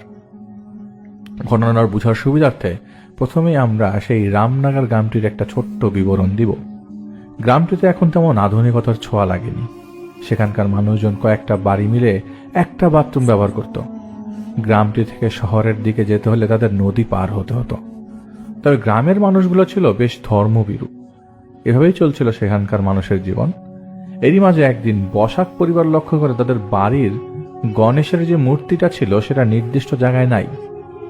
সব জায়গায় খোঁজাখুঁজি করার পরও সেটাকে কোথাও পাওয়া যায় না। কিন্তু এলাকায় তো কোনো চোর নেই, তাহলে এই কাজ পরিচিতদের মধ্যে কেউ করেছে। তখনই তাদের মাথায় আসে এটা কে করতে পারে। আর সকাল থেকে অসীমকে দেখা যাচ্ছে না, তাহলে কি অসীম করলো? অসীম কোথায়? বাড়ির লোকজন ও প্রতিবেশী সবাই মলিন হয়ে উঠানে বসে আছে। একটু পর দেখা যাচ্ছে অসীম বাড়ির দিকে আসছে, তবে হাতে করে কিছু নিয়ে, যা সম্পূর্ণ কাপড় দিয়ে ঢাকা ছিল। তো সেই কাপড়ের ঢাকা জিনিসটা অসীম সরাসরি বাসার ভেতরে যে পূজার রুমে ঢুকালো, এবং কাপড়টি সরিয়ে দেখালো তার হাতে কি নতুন মূর্তি, যেটি ছিল একটা মনসা ঠাকুরের মূর্তি। ছোট একটা মূর্তি, যেটা ছিল কাঠের তৈরি, তবে দেখতে চোখে লেগে থাকার মতো সুন্দর। তো এইটা দেখে পরিবারের লোকজন জিজ্ঞেস করলো, গণেশের মূর্তি কোথায়? জবাবে অসীম শান্ত গলায় বলে, ওকে দিনের আলো ফোটার আগেই বিসর্জন দিয়ে এসছি। আজ থেকে সবাই মনসা দেবীর পূজা করব। এই কথা শেষ হতে না হতেই অসীম হাঁটা শুরু করেছে এবং স্থান ত্যাগ করার জন্য। আর পিছ থেকে অসীমের বাবা অসীমকে টেনে মারধর শুরু করে দেয়। সেদিন অসীমকে বেশ মারধর করা হয় তার পরিবার থেকে। এক পর্যায়ে অসীম রাগ করে বাসা থেকে চলে যায়। পুরো একদিন খবর নাই। পরের দিন খুবই বৃষ্টি। এক লোক দেখে অসীম চুপ করে এক গাছের নিচে বসে আছে। সেই লোক অসীমকে বাসায় আনার জন্য ডাকে, কিন্তু অসীম আসতে চায় না। পরে লোকটা অসীমের বাসায় খবর দেয়। তো অসীমের বাসা থেকে সবাই আসে সেখানে অসীমকে বাড়ি ফিরিয়ে নিতে।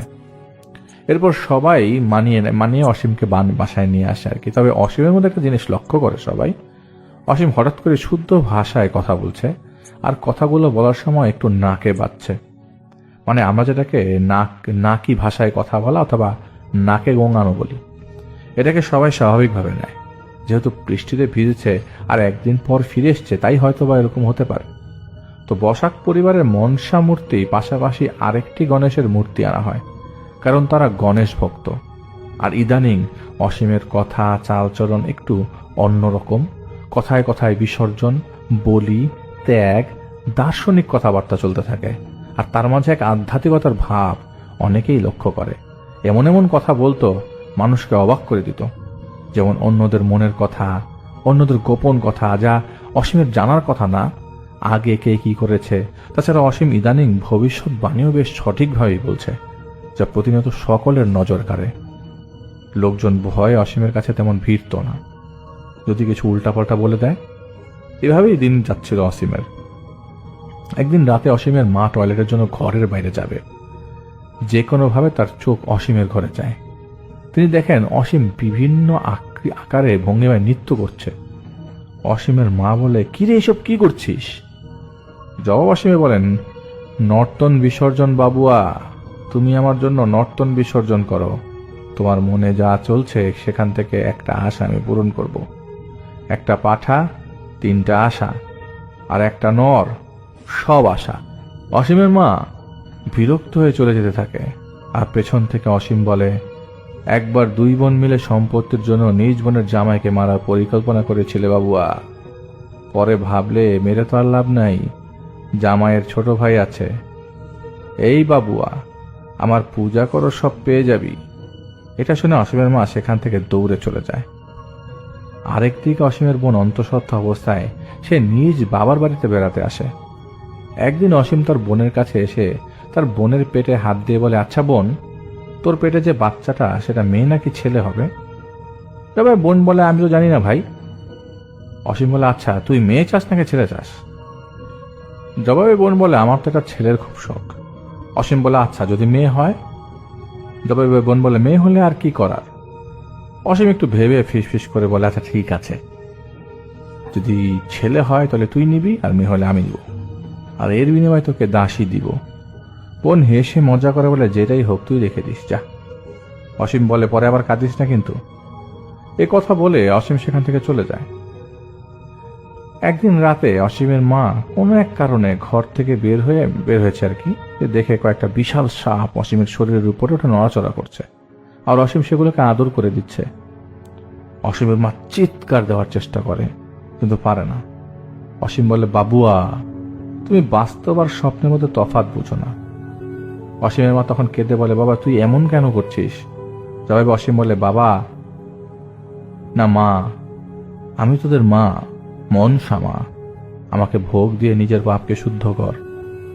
এই যে বিস্তর ভূমি দেখছিস সেটা আমার দেওয়া, এই নদী আমার কথা শুনে। আর তুই কিভাবে না পারিস বল বাবুয়া? এই কথা শেষ হতে না হতেই অসীমের মা দেখে অসীমের মার গলায় একটা বিশাল সাপ পেঁচিয়ে চেপে ধরেছে অলরেডি। সেটা দেখে ভয়ে সেখানে অসীমের মা অজ্ঞান হয়ে যায়। জ্ঞান ফেরে তিনি দেখেন সবাই তাকে ঘিরে ধরেছে। তখন অসীমের মা সব বললে যে গত রাতে কি হয়েছে এবং সে কি কি দেখেছিল অসীমের ঘরে, এবং তার সাথে অসীম কি ব্যবহার করেছে। ভয় তখন অসীমের মায়ের হাত পা কাঁপছিল। এগুলো শুনে সবাই বলে, তুমি এমনিই রাতে ভয় পেয়েছ। অসীমের বাবা ওঝার কাছ থেকে কিছু জিনিস এনে দেয় অসীমের মাকে, যাতে আর ভয় না পায়, এবং বাড়িতে পূজার ব্যবস্থা করে। পূজার দিন অসীমকে সেখানে দেখাই যায়নি। এর কদিন পর নিজ বাসাতেই অসীমের বোনের সন্তান ডেলিভারি হয়, যেটি হয়েছিল একটি মেয়ে।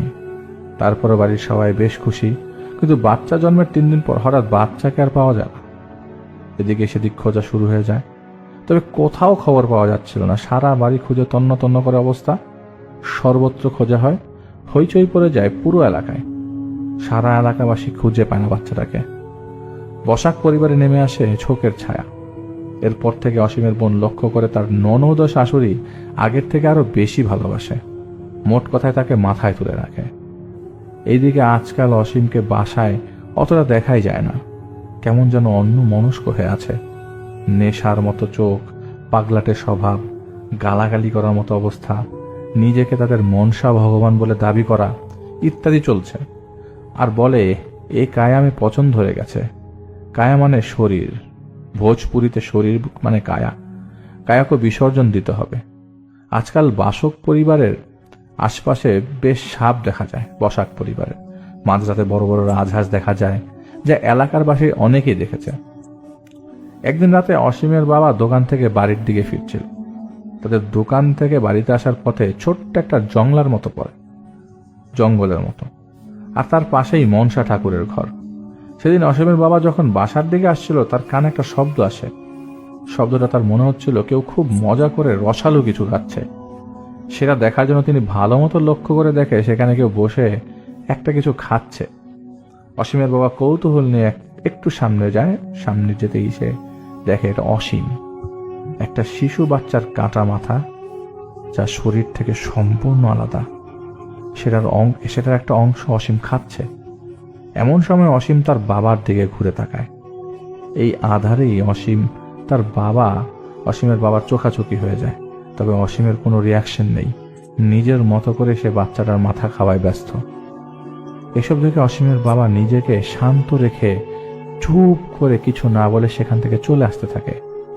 তার আর বোঝার বাকি নেই যে অসীমের উপর কিছু আছে, কিছুর উপর প্রভাব আছে, কিছু অসীমের উপর ভর করেছে।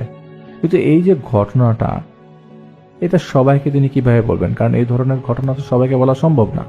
তিনি কি বলবেন অসীম এরকম একটা জঙ্গলের মধ্যে একটা শিশু বাচ্চার মাথা, যা শরীর থেকে আলাদা করা, মাথাটাই খাচ্ছে? এটা বলা যাবে না।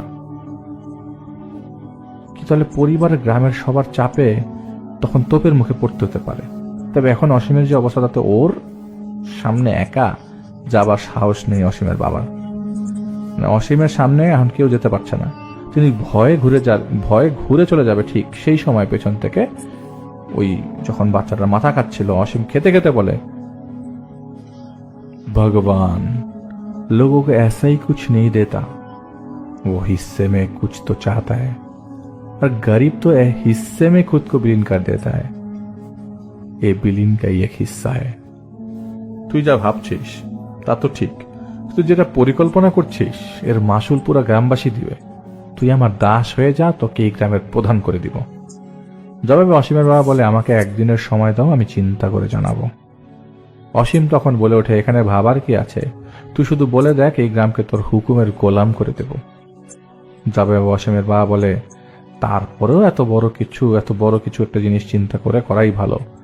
কথা বলতে না বলতে তাড়াতাড়ি করে সেখান থেকে সে চলে আসে। কিন্তু তিনি বাসায় না যেয়ে সরাসরি তাদের গ্রামের পুরোহিতের কাছে চলে যায়, পণ্ডিতের কাছে চলে যায়। সেখানে গিয়ে পুরোহিতকে তার ছেলের সমস্যার কথা খুলে বলে। সবকিছু শুনে পুরোহিত বলে, তাহলে কাল সন্ধ্যায় কীর্তন বসাবো। আপনারা একটা কাজ করুন, আপাতত অসীমকে আটকে রাখুন। পুরোহিতের কথা শুনে অসীমের বাবা মা, চাচা সহ আরো কিছু লোকজন মিলে অসীমকে খুঁজতে বেরিয়ে পড়ে। এবারও অসীমকে পাওয়া যাচ্ছে না। অনেক খোঁজাখুঁজির পর অবশেষে অসীমকে পাওয়া গেল নদীর পাড়ে এক গাছের উপরে।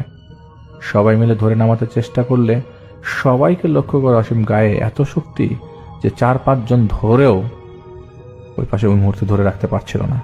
সবাইকে ঝাড়ি দিয়ে দৌড় দিতে চাচ্ছিল। তারপরে অনেক কষ্টে তাকে বেঁধে রাখা হয়। তার পরের দিন সন্ধ্যায় কীর্তনের আসন বসানো হয় মন্দিরে। সবাই গোল হয়ে বসে।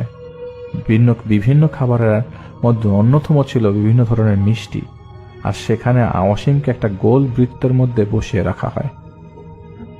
রাকেশের ব্যাখ্যা অনুযায়ী সবাই মন্দিরে বসে বিভিন্ন খাবার নিয়ে বিভিন্ন ধরনের বাদ্যযন্ত্র নিয়ে তাদের দেবদেবীদের নামে ধর্মীয় গান গাওয়া, নাচা শুরু করে দেয়। এর মাধ্যমে এক আধ্যাত্মিকতা পায় তারা, যার মাধ্যমে কারো মধ্যে কোনো অশরীরী থাকলে চলে যায় কিংবা বোঝা যায় তার উপস্থিতি। কিছুক্ষণ কীর্তন হওয়ার পর অসীমের উপর একটা প্রভাব পড়ে, সেটা সবাই লক্ষ্য করে। হঠাৎ করে অসীম চিৎকার করে উঠে বলে, তোর এত সাহস কিভাবে হয় আমাকে ডাক দিস? ভোগের ব্যবস্থা করেছিস যে ডেকেছিস? তখন সেখানকার পণ্ডিত জিজ্ঞেস করে, কে তুই, কার কথা এখানে এসছিস? জবাবে অসীমের ভেতর থেকে শব্দ আসে, বলে, যার পূজারি তাকেই ভুলে গিয়েছিস? তোকে এখানকার পণ্ডিত কে করেছে? অসীমের মুখে এসব শুনে পণ্ডিত ক্ষিপ্ত হয়ে দুইজনকে দিয়ে অসীমের দুটো হাত ধরায়। একটা গামলায় কিছু কয়লা দিয়ে তার উপর শুকনো মরিচ আর তেজপাতা দিয়ে এক ধরনের ধোঁয়া তৈরি করে, আর আরো কিছু রিচুয়াল করে অসীমের নাকে মুখের সামনে ধরে সেই ধোঁয়ার গামলা। ধোঁয়া অসীমের নাকে যেতেই যন্ত্রণায় অসীম চিৎকার করতে থাকে। একটা সময় অসীম অজ্ঞান হয়ে মাটিতে পড়ে যায়। তার কিছুক্ষণ পর অসীমের জ্ঞান ফিরলে তার শরীর বেশ দুর্বল থাকে, উঠে বসার শক্তি নেই। তারপরেও পণ্ডিত জিজ্ঞাসা করে, কি হয়েছে তোমার, সেটা কি তুমি জানো? জবাবে অসীম যা বলে সবাই শিউরে ওঠে। সেদিন ছিল কালী পূজার রাত। অসীম পূজা দেখে বাসায়ের দিকে আসছিল। আসার পথে এসে ছোট জঙ্গলটা পড়ে, তার পাশ দিয়ে যাওয়ার সময় অসীম ঝুনঝুনির শব্দ পায়। কৌতূহল নিয়ে অসীম খুঁজতে থাকে কোথা থেকে শব্দটা আসছিল। বেশ কিছুক্ষণ খোঁজার পর এক সময় সে বুঝতে পারে জঙ্গলের পাশে যে মনসার মন্দিরটা আছে সেখান থেকে শব্দটা আসছে। অসীম সেখানে গিয়ে দেখে খুব সুন্দর একটা যুবতী মেয়ে নাচছে। অসীমের বর্ণনায় যার পায়ে ছিল নাচের জন্য ব্যবহার করার ঘুঙরু, এত সুন্দর মেয়ে অসীমের জীবনে সে কখনো দেখেনি। এত মায়াবী চেহারা, এত আকর্ষণীয়, যা দেখে অসীমের তখন নেশায় ধরে গিয়েছিল। অসীম কি থেকে কি করবে দিশা না পেয়ে সরাসরি দৌড়ে গিয়ে মেয়েটাকে জড়িয়ে ধরে। জড়িয়ে ধরার সাথে সাথেই পলকের মধ্যে মেয়েটা একটা সাপে পরিণত হয়।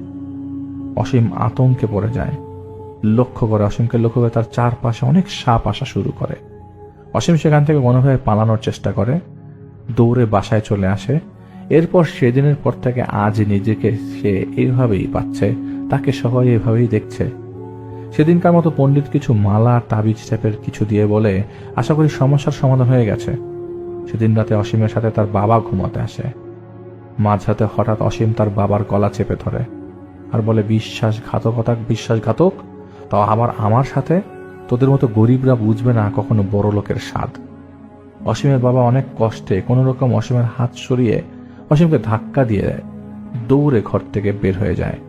অসীমের বাবার ডাকে বাড়ির লোকজন সবাই ঘুম থেকে উঠে যায়। এর মাঝে অসীম কোথা থেকে একটা বিশাল দা নিয়ে আসে মারতে। অসীমের বাবা পাশের বাসা থেকে তার ভাই ভাতিজাকে নিয়ে আসে। অনেক কষ্টে সবাই মিলে অসীমকে আটকে আবারও বেঁধে রাখে। অন্যদিকে গ্রামের পণ্ডিতকে ডেকে নিয়ে আসা হয়। তবে এবার পণ্ডিত জানান সে আর আসবে না, সে নিজেই অসুস্থ অবস্থায় বিছানায় পড়ে গেছে। কিন্তু পণ্ডিতের কি হয়েছে বা কেনই সে হঠাৎ করে এমন অসুস্থ হলো তা পরে জানা যায়নি। শুধু এটাই বলে যে, আমি যা করার করেছি, এখন আর আমার হাতে কিছু নাই, আপনারা ভালো তান্ত্রিক খোঁজেন। তো অসীমদের পরিবারের পণ্ডিতের এমন কথা শুনে দিক বিদিক না দেখে সবাইকে জানাতে থাকে কোনো তান্ত্রিকের সন্ধান করার জন্য। পরে একজন থেকে সন্ধান পায় যে এক তান্ত্রিকের। সেই তান্ত্রিককে নিয়ে আসা হয় অসীমের বাড়িতে।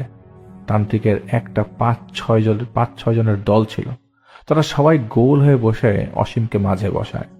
ওর গলায় কোনো এক ধরনের মালা লাগিয়ে কিছুক্ষণ রিচুয়াল শুরু করে। কিছুক্ষণ পর অসীমের উপর সেই এন্টিটিকে হাজির করা হয়। তান্ত্রিক অসীমের উপর থাকা এন্টিটিকে জিজ্ঞেস করে, কে তুই, কোত্থেকে এসছিস আর কেন এসছিস? জবাবে অসীম বলে, আমি তোদের মনসা দেবী, তোদের সর্প দেবী। কেন শুনিসনি আমি কেন এসছি? मेरा हिस्सा अभी तक बाकी है, मिलने के बाद इसको छोड़ दूंगा। এসব শুনে তান্ত্রিক বলে, তোর আবার কিসের হিস্সা? जब অসীম বলে, ये एक इत्तेफाक था जो अभी तक बाकी है, और जो कुछ भी पूछना है वो माँ बेटी को पूछ। ये परिवार मेरे साथ धोखा किए। এই পরিবার আমাকে ধোঁকা করেছে এবং যা কিছু জিজ্ঞেস করার ওই মেয়ে আর মাকে জিজ্ঞেস কর। তো তান্ত্রিক বলে ধোকে বাজে তু, বল কি ইত্তেফাক হয়েছে। তখন অসীম বলে এই মা আর মেয়ের সাথে ইত্তেফাক ছিল।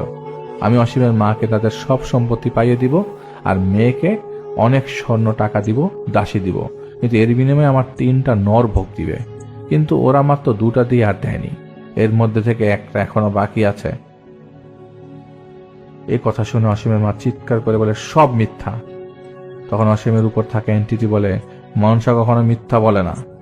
এই কথা শেষ হতে না হতেই তান্ত্রিক অসীমের গায়ে আঘাত দিতে থাকে। আঘাত প্রাপ্ত হয়েও সে অসীম হাসতে থাকে আর বলে সত্য শোনার সাহস আছে তোদের?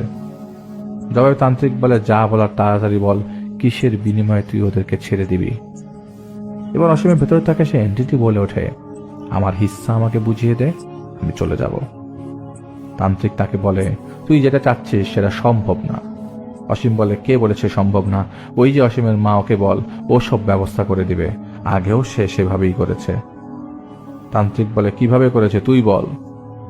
জবাবে অসীম বলে প্রথমটা ওই যে ওই বাড়ির নতুন দেয়াল সবেমাত্র সরাসরি মাটি থেকে এক পাশ উঠিয়েছে, রাতে যে কোনোভাবে ওই বাড়ির বাচ্চাটাকে এই দেয়ালের সামনে নিয়ে আসছে, আর অপর প্রান্ত থেকে ধাক্কা দিয়ে পুরো দেয়ালটা সে বাচ্চার উপর ফেলে দিয়েছে আমার নামে উৎসর্গ করে। আর দ্বিতীয়টা মা বেটির সাথে ছিল, মেয়েকে অনেক সুন্দর করে বুঝিয়েছে বাচ্চা তো আর নিতে পারবি সামনে, কিন্তু এত সম্পদ কোথায় পাবি? একটাই তো, দিয়ে দে মা, থাক দিয়ে দে, মাকে দিয়ে দে, সামনে আরো নিতে পারবি। মার এত সুন্দর প্রেরণায় মেয়ে তার সবে জন্মানো 3 দিনের বাচ্চাটাকে আমার নামে উৎসর্গ করে দেয়। এই কথা শুনে সেখানে হইচই পড়ে যায়। তান্ত্রিক কোনোভাবে সবাইকে শান্ত করে এবং তান্ত্রিক বলে তোর সব কথা আমি বিশ্বাস করেছি, কিন্তু তুই এবার বল কিসের বিনিময়ে তুই ওকে ছেড়ে চলে যাবি? জবাবে অসীম বলে আমার হিস্সা আমাকে দিয়ে দে, আমি চলে যাব। তান্ত্রিক জবাবে বলে আমি তোর জন্য বেশি হলে একটা পাঠা দিতে পারি। এসব নিয়ে অনেকক্ষণ তাদের মধ্যে তর্ক বিতর্ক হয়। একটা পর্যায়ে অসীম ভেতরে থাকা এন্টিটি বলে ঠিক আছে, আমাকে এক্ষুনি একটা পাঠা দে, আমি এক্ষুনি ওকে ছেড়ে চলে যাব। যাই হোক, সেদিন কোনোভাবে একটা পাঠা দেওয়া হয় আর অসীম স্বাভাবিক হয়ে যায়। কিন্তু অপরদিকে অসীমের বোনের ও পরিবারের সাথে তার শ্বশুরবাড়ির বিশাল একটা ঝামেলার সৃষ্টি হয়ে যায়। সারা এলাকায় ওই ঘটনাগুলো ছড়িয়ে পড়ে। তার পরের দিন থেকেই মা আর মেয়ে পলাতক, পাওয়া যায় না কোথাও তাদের। গ্রামের সবাই খোঁজাখুঁজি করেও তাদের আর হদিশ পায় না। অসীমের বাবা একেবারে অসহায় হয়ে পড়েছে, সমাজে মুখ দেখাতে পারছে না। লোকজন কানাকানি করছে, কথা বলছে, রাস্তা দিয়ে হেঁটে গেলে কেউ ইশারা করছে, হাসছে, মানে সবাই ঘৃণার চোখে দেখছে। এটা হচ্ছে ওই মুহূর্তের অবস্থা। এই ঘটনা ঘটে যাওয়ার 3 দিন পর অসীমকে আর পাওয়া যাচ্ছিল না। আবারও তাকে খোঁজাখুঁজি, অসীমের আর কোনো হদিশ নেই। তার কিছুদিন পর একটা ব্যক্তি ভোরে নদীর পাড়ে কোন একটা কাজে যাবে এমন সময় হঠাৎ তার চোখে পড়ে নদীর পাড়ের কাছে একটা গাছে অসীমের ফাঁসি দেওয়া অবস্থায় লাশ ঝুলছে। সারা গ্রামবাসীকে ডেকে আনা হয় এবং সবাই বুঝতে পারে ঘটনা স্বাভাবিক না। এইসব সইতে না পেরে অসীমের বাবাও পাগলের মতো হয়ে গেছে। কয়েকদিনের ব্যবধানে একটা সুন্দর পরিবার শেষ। অন্যদিকে সম্পূর্ণ গ্রামবাসী এখনো আতঙ্কে, কারণ এই গাছটি নিয়ে আরো অনেক ঘটনা ওখানে ঘটেছে এবং তাদের গ্রামের পণ্ডিতও পরে জানায় কেন তিনি পরের বার অসীমকে দেখতে যাননি। অসীমের ঘটনা কিন্তু এখানেই শেষ। পরবর্তীতে সেই ঘটনা সংগ্রহ করে পাঠাবো, কারণ সেই গাছ রিলেটেড কিছু ঘটনা অনেক ঘটে গেছে, যেটা হয়তো আমি রাকেশ থেকে সংগ্রহ করব। এবং আমি ধন্যবাদ জানাবো স্পেশালি সাজ্জাদ ভাইকে, যিনি সৌদি আরবে শত ব্যস্ততার মাঝেও আমাদের জন্য ঘটনা কালেকশন করছে এবং স্টিল নাও সে আরো কিছু ঘটনা প্রসেসিং এর মধ্যে রেখেছে। ঘটনা কালেক্ট করার সাথে সাথেই তিনি সেগুলো আমাদের কাছে পাঠাবেন। এবং তার সাথে এখানে লিয়াজও, তিনি ওখানে একটা ভালো জব করেন, যার বিধায় তিনি আশপাশ থেকে বেশ কিছু ঘটনা কালেক্ট পর্যন্ত করেন। সুতরাং যারা সৌদি আছেন, চাইলে আপনাদের কাছে কোনো ঘটনা থাকলে আপনারা সরাসরি আমাদের সাজ্জাদ ভাইয়ের সাথেও সৌদিতে দেখা করতে পারেন। তো যাই হোক, এটা হচ্ছে সাজ্জাদ ভাইয়ের ঘটনা। আমার কাছে একটা ঘটনা এসছে। তো কয়েকদিন আগে আমার এক পরিচিত ভাইয়ের সাথে দেখা হয় আর কি। এখানে দেখা হয় বলতে হচ্ছে সে বাংলাদেশ থেকে এখানে আসে এবং ঘুরতে আসার পর তার সাথে ফোনে কথাবার্তা হয়। ফোনে কথাবার্তার এক পর্যায়ে তিনি আমাকে বলেন যে তিনি যেখানে স্টে করছিলেন সেখানকার একটা ঘটনা তিনি শুনেছেন তার রুমমেটের কাছ থেকে। তিনি এখানে এসেছিলেন 3 মাসের জন্য। যা হোক সেটা একটা ডিফারেন্ট এক্সপিরিয়েন্স। সে ইউরোপ থেকে এখানে আসেন 3 মাসের জন্য। তো তখন তিনি বললেন যে যেই বাসায় তিনি উঠেছিলেন সেই রুমমেটের কাছ থেকে একটা ঘটনা তিনি কালেক্ট করেন। ঘটনাটা খুবই ছোট, খুবই সিম্পল। তিনি যখন ওই জায়গায় আসেন তখন সবাই চুপচাপ ছিল। রাতের বেলা 10টার মধ্যে সবাই ঘুমায় যেত। তো কি ব্যাপার, রাতের 10টার মধ্যে সবাই ঘুমায় যায়, আবার শুয়ে শুয়ে সবাই মোবাইল ফোন টিপছে, কিন্তু লাইট টাইট সব লাইট টাইট অফ করে সবাই ঘুম বিছানায়। তো একটা কর্নারে যিনি থাকেন, ওই একই রুমে 3 জন থাকতো। যিনি কর্নারে থাকেন তিনি হচ্ছে জানালার পাশে। তিনি জানালার পাশে উকি দিয়ে আছেন এবং কিছুক্ষণ পর পর খালি উকি দিচ্ছেন। এমন অবস্থা যে তিনি এখানে লুকিয়ে আছেন, পুলিশ তাকে ধরতে এসছে, এরকম সিন। তো যিনি ঘটনাটি শেয়ার করেছেন তার নাম তায়েফ। তো তায়েফ ভাই বলে যে আমি দেখি বারবার সে জানালে উকি দিচ্ছে। তো আমি তাকে জিজ্ঞেস করলাম, যেহেতু সে ইন্ডিয়ান, তাকে আমি জিজ্ঞেস করলাম, ভাই কি হলো এই জায়গায় বারবার এরকম উকি দিচ্ছেন, সব লাইট অফ, কালকে আপনারা ঠিকই ওই ড্রিঙ্ক করার জন্য গ্লাসের মধ্যে মদ নিয়েছেন, মদ নিয়ে শুয়ে আছেন, বসে আছেন, হেলান দিয়ে লাইট টাইট বন্ধ করে রেখেছেন, কারণ কি? বলে কারণ একটাই ভাই, এই জায়গায় এরকম ভাবেই থাকতে হবে, এর থেকে বেশি কিছু জানতে চান না, খারাপ লাগবে, পরে থাকতে কষ্ট হবে। এখানে আসছেন 3 মাসের জন্য, ওনাদের 3 মাসের ভাড়া আগেই দিয়ে দেওয়া হয়েছে। 3 মাসের জন্য যেহেতু আসছেন, থাকেন, যদি কোনো কিছু দেখেন তো দেখলেন, না দেখলেন নাই, কিন্তু এটাই নিয়ম। এখানে 10টার মধ্যে সবাইকে বাসায় থাকতে এবং 10টার মধ্যেই শুতে হবে। 10টার বাইরে কেউ আসলে তাকে বাসায় ঢুকতে দেওয়া হবে না। বলে এটা আবার কি ধরনের নিয়ম ভাই, আমি তো টাকা পয়সা দিয়েছি, আর আপনি বারবার এরকম জানালার ফাঁকে দিয়ে উকি দিচ্ছেন কেন? তো ওই দিন রাতে তাকে কেউ কিছু বলে নাই। তিনি যখন ঘুমাতে যান রাতে 1টার দিকে পুরো বাসাটার মধ্যে এক ধরনের ফিসফিসানি শুরু হয়ে যায়। মনে হচ্ছে পাশের ঘর থেকে কেউ ফিসফিস করছে। ফিসফিসটা 1 ফিট দূরত্ব থেকে হয়ে আবার অন্য জায়গায় চলে যাচ্ছে। কেউ ফিসফিস করছে কিন্তু দেখা যাচ্ছে না কাউকে। সবাই সজাগ, ওই বাসায় সবাই সজাগ, ওই ড্রিঙ্ক করছে, ফোনে কথা বলছে, কিন্তু লাইট টাইট সব বন্ধ। মুভমেন্ট ওই খাটের উপরে, কেউ মুভ করছে না, হাঁটছে না, কোথাও যাচ্ছে না। বাথরুমে গেলেও একজন আরেকজনের কাছ থেকে সাহায্য নিচ্ছে বাথরুমে যাওয়ার জন্য। তো রাত তখন 1টা বেজে গেছে অলরেডি। তো তিনি দেখলেন যে পুরো বাসাটা গরম হয়ে গেছে। ওই সময় গরম সিজন না, পুরো বাসাটা গরম হয়ে গেছে।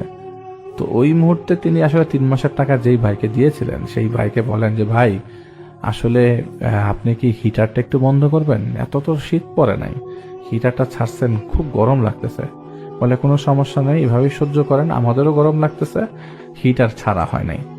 তো বলে যে গরম লাগতেছে এটার কারণ কি, গরম লাগছে কেন? বলে গরম লাগছে কেন এটা পরে বলবো, এখন সেটা শোনার দরকার নাই, আছেন তো 3 মাস, নিজে জানতে পারবেন, সুতরাং এভাবেই চলেন। তো তিনি প্রথমে বুঝতে পারেন নাই। প্রথমে 1-3-4 দিন এরকম হঠাৎ রাত্রেবেলা বাসার মধ্যে, সারাদিন কোনো সমস্যা না, রাত্রে 12টা-1টার পর বাসাটা গরম হয়ে যায়। তো তিনি বলেন যে ভাই দেখেন, এরকম করলে তো আমি থাকতে পারবো না। 2 দিন পরে বলতেছে পুরা বাসাটা গরম হয়ে যাচ্ছে, রাত্রেবেলা ঘুমাতে পারি না, কালকে রাত্রেবেলা খুব অস্বস্তি লেগেছে, পুরা বাসা গরম হয়ে যাওয়ার পর আমি ঘেমেছি, আপনি আমাকে বলেন ঘটনাটা কি? বলে ঘটনাটা কিছুই না, ঘটনাটা কোনো কিছু না, আপনি নর্মালি থাকেন, শুধু এটা নিয়ে ভাইবেন না, একটু গরম লাগলে বাসার বাইরের থেকে আপনি হাওয়া লাগিয়ে নিয়ে আসেন। তো অদ্ভুত আচরণ করছিল তার ওই রুমমেট গুলা। তো ওইখানে পাশের রুমে আরেকজন ছিলেন, তিনি একা থাকতেন রুমের মধ্যে। তিনি একদিন হঠাৎ করে বাসার মধ্যে সবাই নাই, কাজে চলে গেছে, ওই মুহূর্তে তিনি আর তাইব ভাই বাসায় একা। বলল যে কি ব্যাপার ভাই, আপনি রাত্রেবেলা কালকে এরকম সময়ে রাত্রেবেলা 3টা-4টার দিকে, ভোর 3টা-4টার দিকে আপনি বাইরে দাঁড়িয়েছিলেন, কারণ কি? আমি জানালা দিয়ে দেখলাম আপনি বাইরে দাঁড়িয়ে আছেন।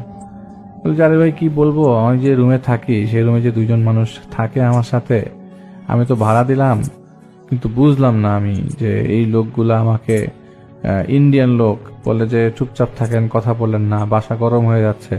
তো এটা যদি আগে বলতো তাহলে আমি বাসাটা নিতাম না, এরকম ঝামেলা থাকলে তো আমি নিতাম না অবশ্যই। বলে তখন ওই লোক বলতেছে যে দেখেন, এইখানে অ্যাটলিস্ট 10 দিন থেকে তারপরে চলে যান, যেহেতু আসেন এখানে কষ্ট করে 10 দিন থাকেন, তারপর চলে যান, আমি আপনাকে এর থেকে আর বেশি কিছু বলতে পারবো না। তো এরপরে তিনি আর কোনো কথাবার্তা বলেন না। পরবর্তী সময়ে ওই যে এইখানে যেই লোকের কাছে তিনি টাকা দিয়েছেন তাকে বলে দেখেন, আমি 10 দিন পর চলে যাব, আমার পক্ষে এই বাসায় থাকা সম্ভব না, আর এরকম রাতের বেলা হঠাৎ করে গরম হয়ে যাওয়া, বাসার মধ্যে হিটার ছাড়া না, আর পুরো বাসার মধ্যে আমি ফিস ফিস ফিস ফিস শব্দ পাই, আমি এই বাসায় থাকতে পারবো না। তো বাসার ভাড়া ছিল অনেক কম, তো উনি কম দেখে এখানে ওঠে। আর ওই ইন্ডিয়ান যে রুমমেটগুলো ছিল তারা কম দেখেই তারা ওইখানে থাকে, কারণ যতটুক টাকা সেভ করা যায় আর কি, তারা সহ্য করে থাকে। এটা ওই দিন বলে যে দেখেন আমরা সহ্য করে থাকি, আর এরকম জিনিস আমাদের বাসার মধ্যে আমরা কয়েকবার দেখেছি। আমরা রান্নাঘরে কাউকে দেখেছি, বাথরুমের মধ্যে কাউকে দেখেছি, আমরা দেখেছি বাথরুমের মধ্যে দরজা লাগানো ভেতর থেকে, পরে আমরা লোকজন নিয়ে এসে সেই বাথরুমের দরজা ভেঙে ভেতরে ঢুকে দেখি কেউ নাই, ভেতর থেকে সিটকিনি লাগানো। এখানে তার খুব আহামরি, এই বাসাটা যেহেতু একটু পুরাতন ছিল, ভেতর থেকে সিটকিনি সিস্টেম, আর বাড়িওয়ালা হচ্ছে ইন্ডিয়ান। তো সব মিলে আসলে বাসাটার মধ্যে প্রবলেম অনেক আগের থেকে। বাড়িওয়ালাও প্রবলেম নিয়ে তেমন একটা বদার না, যে থাকলে থাকলো না থাকলে নাই। আর বাসাটা কম ভাড়া, অনেকে ছেড়ে চলে যেতে তারা দুজন আসলে যাচ্ছিল না, তারা ওই জিনিসটাকে অ্যাডপ্ট করে নিয়েছিল। তো তাদের কাছে কোনো সমস্যা হতো না, কারণ তারা রাত্রে 10টা সাড়ে 10টার দিকে এরকম শুয়ে পড়তো। তো তাদের অভ্যাসই হয়ে গেছিল যে ওই বাসার নিচে কারো উপস্থিতি টের পাওয়া, টু বি অনেস্ট উপস্থিতি টের পাওয়া। তো তিনি বললেন যে পাশের লোকটা তাহলে কি, পাশের লোকটা যে থাকেন তিনি তার রুমে আমাকে শিফট করে দেন, তাইলে তো হয়, তার রুমটা কি গরম হয়ে যায়? তখন ওই দুইজন বলে যে পাশের লোকটা মানে, বলে যে আমাদের পাশে যে ফ্ল্যাটে আমাদের পাশের রুমে যে থাকে, তো ওনার কথা বলছে যে পাশের রুমে যে থাকে সে কিভাবে থাকে এখানে, সেও কি তার রুমও কি গরম হয় কিনা, যদি তার রুম গরম না হয় তাহলে আমি ওই রুমে যাব। আমি দরকার সহ্য করলাম 3 মাসই, তো আমি সহ্য করলাম, সমস্যা নাই। এইসব ভয়ভীতি আমাকে দেখাতে পারবে না কেউ। আপনাকে বলেন তো পাশের রুমে যে লোকটা থাকে তার রুমে কি আমাকে শিফট করতে দিবে কিনা? তো সবাই, তার মধ্যে দুইজনের হাত কাঁপাকাঁপি শুরু, বলে পাশের রুমে কাকে দেখছেন আপনি? পাশের রুমে তো কেউ থাকে না। তখন তায়েফ ভাইয়ের অবস্থা খারাপ হয়ে যায় যে পাশের রুমে তো কেউ থাকে না, তাহলে আমি কার সাথে কথা বললাম? খালি ভাবছিল যে এটা স্বপ্ন দেখলাম নাকি বাস্তব। তো তিনি আসলে খুব অবাক হয়ে যায়। তো সেখানে ওই যে 10 দিনের কথা বলেছিল, 10 দিন পর নাকি সমস্যা হবে না, পরে তিনি 10 দিন পর জায়গাটা ছেড়ে আরেকটা বাসায় নিয়ে ফেলে। মানে একটা আরো দূরে বাসা নেয়, যেহেতু তার 3 মাসের জায়গায় থাকতে হতো, একটা কাজে তিনি আসলে সেটেলমেন্টের জন্য আসছিলেন। যাই হোক, সেটা তার একটা পার্সোনাল বিষয়, তিনি এখানে আসছিলেন। কিন্তু ওই বাসাটার মধ্যে সেই দুইজন ইন্ডিয়ান এখনো থাকে, এবং তিনি বলে ওই বাসায় যাওয়া সম্ভব না। ওই বাসাটা এমন একটা জায়গায়, আশপাশে কোনো ঘর বাড়ি নাই, চারিপাশে গাছপালা। ওই বাসা থেকে মিনিমাম 1 মাইল দূরে ড্রাইভ করে যাওয়ার পর আরেকটা বাসা, মানে চারিপাশে জঙ্গল ঘেরা। ওই বাসাগুলো এরকমই ওই জায়গাটার মধ্যে, এটা একটু কান্ট্রি সাইডের মধ্যে পড়ছে। তো এখানে আর থাকবে না তিনি। আর ওই জায়গাগুলোতে একটু ভাড়া কম, অনেক কম, উইকলি 40-50 পাউন্ডসের মতো, খুবই কম। তো একটা মানুষের দেখা যায় সর্বোচ্চ 200 পাউন্ড মাসে থাকা হয়ে যায়। তো অনেকেই এখানে টাকা সেভ করার জন্য ওই জায়গায় থাকে। তো যাই হোক, কোন এলাকায় সেটা বলছি না, এটা একটা ঘটনা পাঠিয়েছেন আমাকে তায়েফ ভাই, তার সাথে আমার কথা হয়েছিল কিছুদিন আগে, যেহেতু তিনি ইউরোপ থেকে এখানে এসছেন কিছু 3 মাস থাকার জন্য, তার কাছ থেকে ঘটনাটা কালেক্ট করলাম।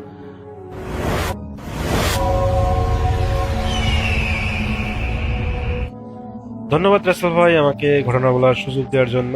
আমার নাম হচ্ছে রিপন, আমি এসেছি আদিত্যপুর লালমনিরহাট থেকে। আজকে যে ঘটনাটা আমি আপনাকে শেয়ার করব, এই ঘটনাটা আমার কাছে শেয়ার করেছেন, তার নাম হচ্ছে নয়ন। আর নয়নের বাড়ি হচ্ছে গাইবান্ধার ফুলসুলি এলাকায়। রাসেল ভাই, নয়ন ভাই যে ঘটনাটা আমাকে পাঠিয়েছেন, এই ঘটনাটা আজ থেকে 12 বছর আগের একটি ঘটনা। তো গাইবান্ধার ওইদিকে তিস্তা এবং যমুনার চরাঞ্চল দেখা যায়। আর শীতকালে এই চরাঞ্চলে প্রচুর পরিমাণ শীত পড়ে, এক হাত সামনের জন্য কাউকে দেখা যায় না, এতটাই পরিমাণ শীত পড়ে। তো ঘটনাটা ঘটেছিল 2014 সালে। তো নয়ন ভাই সবেমাত্র বিবাহ করেছেন, সদ্য বিবাহিত তিনি, এবং তার শ্বশুরবাড়ি যাওয়ার জন্য তার একজন বন্ধু, তার নাম হচ্ছে বিকাশ, এবং তাকে সে দাওয়াত দেয় যে চল আমার শ্বশুরবাড়ি যাই ঘুরতে। তো তার বন্ধু রাজি হয়, যেহেতু অনেক ক্লোজ বন্ধু। তো নয়ন ভাই এবং তার বন্ধু বিকাশ তারা একসাথে শ্বশুরবাড়িতে যায়। যাওয়ার সময় সে সময় আসলে তাদের কাছে সেসব টর্চ লাইট ছিল, তো যানবাহন বলতে তেমন কিছুই ছিল না। তারা পায়ে হেঁটেই তার শ্বশুরবাড়িতে চলে যায়। অ্যাকচুয়ালি সে সময় ওই বিশেষ করে ওই তিস্তার ওই সাইডে যানবাহন চলতো না। দেখা যায় যে তিস্তা নদী পার হতে গেলে নৌকা দিয়ে পার হওয়া লাগতো। আর যেহেতু শীতকাল, এই সময় আসলে চর ভেসে ওঠার কারণে তারা সহজেই আর কি সেই তিস্তা নদী পার হতে পারে, কিন্তু তারা তিস্তাটি না পার হয়ে তারা ঘুরে একটা হলো জায়গা আছে, ঘুরে ঘুরে একটা জায়গা আছে, সেই জায়গা দিয়ে পার হয়। তো ওইখানে ওই জায়গাটা যাইতে গেলে তাদের কাছে একটা শ্মশান পড়ে, আর শ্মশান পার হয়ে একটা রেল স্টেশন, আর রেল স্টেশন পার হয়ে তিস্তা একটা ছোট্ট অংশ যেটা নৌকা ওখানে থাকে সবসময়, তো নৌকা দিয়ে পার হওয়া যায়।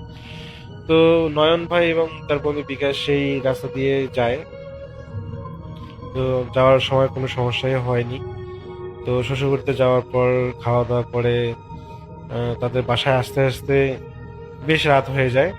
অ্যাকচুয়ালি বিকাশ ভাইয়ের কাজ থাকার কারণে সেদিন তার থাকা হয়নি, বলতে যেহেতু বিকাশ ভাই থাকতে পারবে না সেই জন্য নয়ন ভাইও আসলে বন্ধুর কারণে থাকতে পারলো না, যার কারণে তারা দুজনেই আবার খাওয়া দাওয়া করে গল্প গুজব করে প্রায় রাত 11টার দিকে তারা বাসার দিকে রওনা দেয়।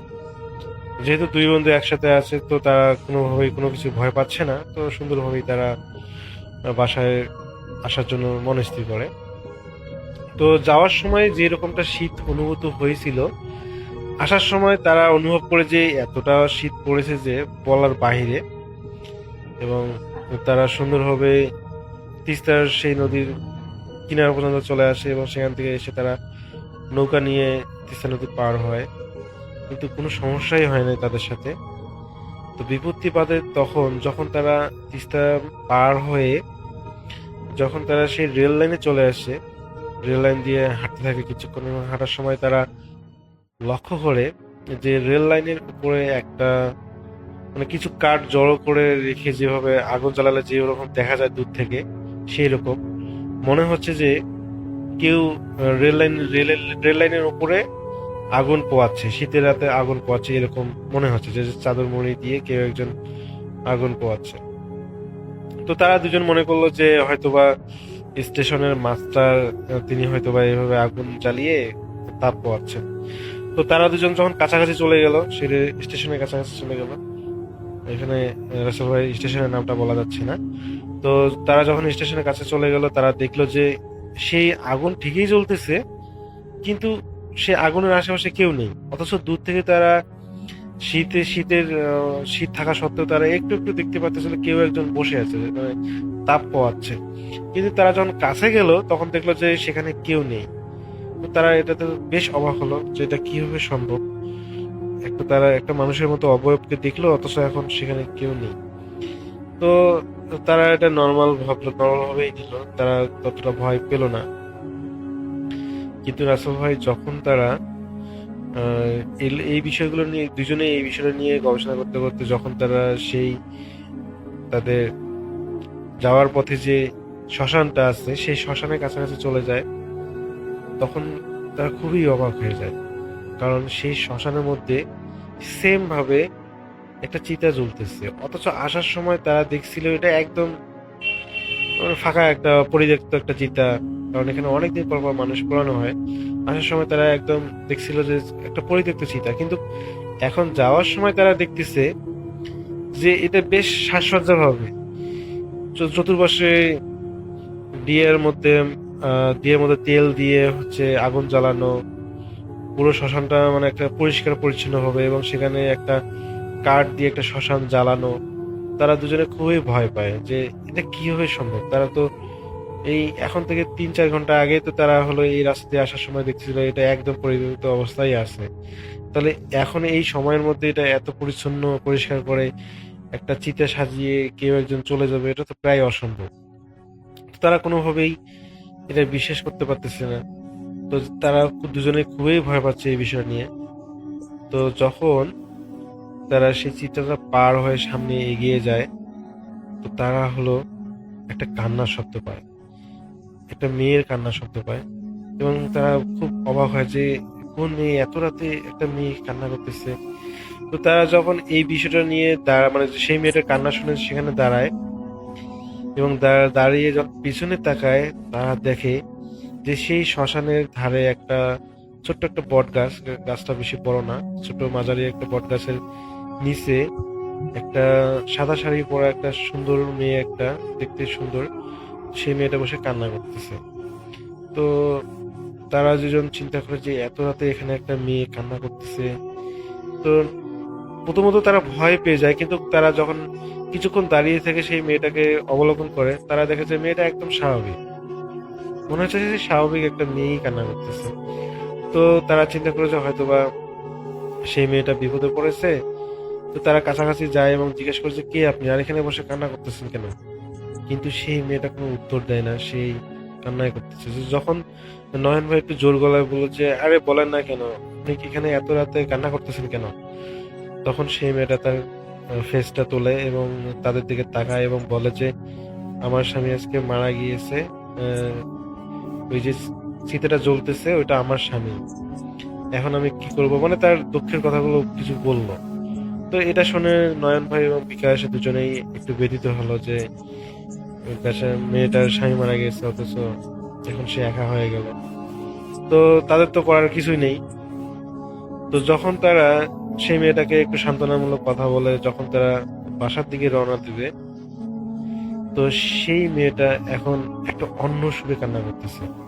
একটু আগে যে কান্নার সাউন্ডটা যেরকম ছিল, ঠিক এখন যেন কান্নার সাউন্ডটা একটা বিভৎস একটা কান্নার শব্দ। তো অন্যরকম একটা কান্নার সাউন্ড পেয়ে যখন তারা পুনরায় পিছনে তাকায়, তখন দেখে যে সেই মেয়েটার জায়গায় কেউ নেই, পুরো শ্মশান আগের মতো পরিত্যক্ত। অথচ কিছুক্ষণ আগেই মেয়েটাকে তারা দেখলো সেই শ্মশানে, দেখলো যে হলো একটা চিতা জ্বালানো, অথচ এখন তারা দেখতেছে সেই যাওয়ার সময় যেরকম পরিত্যক্ত শ্মশান ছিল, এখনো সেই একই রকম ভাবে সেই শ্মশানটা পরিত্যক্ত দেখাচ্ছে। সেখানে সেই বটগাছের নিচে কোনো মেয়ে নেই, সেই শ্মশানটা কোনো পরিষ্কার পরিচ্ছন্ন নয়, একদম পরিত্যক্ত, কোনো চিতা নেই। তো তারা দুজনে এত পরিমাণ ভয় পেল দিছে, তারা দুজনে তাদের গায়ে যত শক্তি আছে তারা বাড়ির দিকে প্রচন্ড গতিতে তারা ছুটে চলে যায়। এবং বাসায় যাওয়ার পর বিকাশ ভাই তার বাসায় চলে যায় এবং নয়ন ভাই তার বাসায় চলে আসে। এবং বাসায় আসার পর তিনি চিন্তা করতেছেন যে এগুলো কি, তারা এগুলো কি দেখলো এবং তার সাথে কি ঘটনা ঘটলো। তো এরপর আসলে নয়ন ভাই সেদিন রাতে ঘুমাতেই পারেননি এবং সকাল সকাল তিনি অনুভব করেন যে তার শরীরে প্রচন্ড পরিমাণ জ্বর। এবং পরবর্তীতে তাকে ডাক্তার দেখানো হয়, কিন্তু ডাক্তার দেখানোর পরও আসলে তার শরীর থেকে কোনোভাবেই জ্বর যাচ্ছিল না। তো এরপরে ডাক্তার না যাওয়ার মানে জ্বর না থামার পরও দেখা যায় পরে সদর হাসপাতালে তাকে নেওয়া হয় এবং যখন সব কি বলে টেস্টগুলো করা হয়, টেস্টগুলো করার পরও দেখা যায় যে কোনো ধরনের রিপোর্টে তার সমস্যা দেখা দেয়নি, কিন্তু তারপরেও তার কোনোভাবে জ্বর ছাড়তেছে না। তো হসপিটালে 3 দিন থাকার পর তার জ্বর একটু কমে আসে এবং পরে তাকে রিলিজ করা হয়।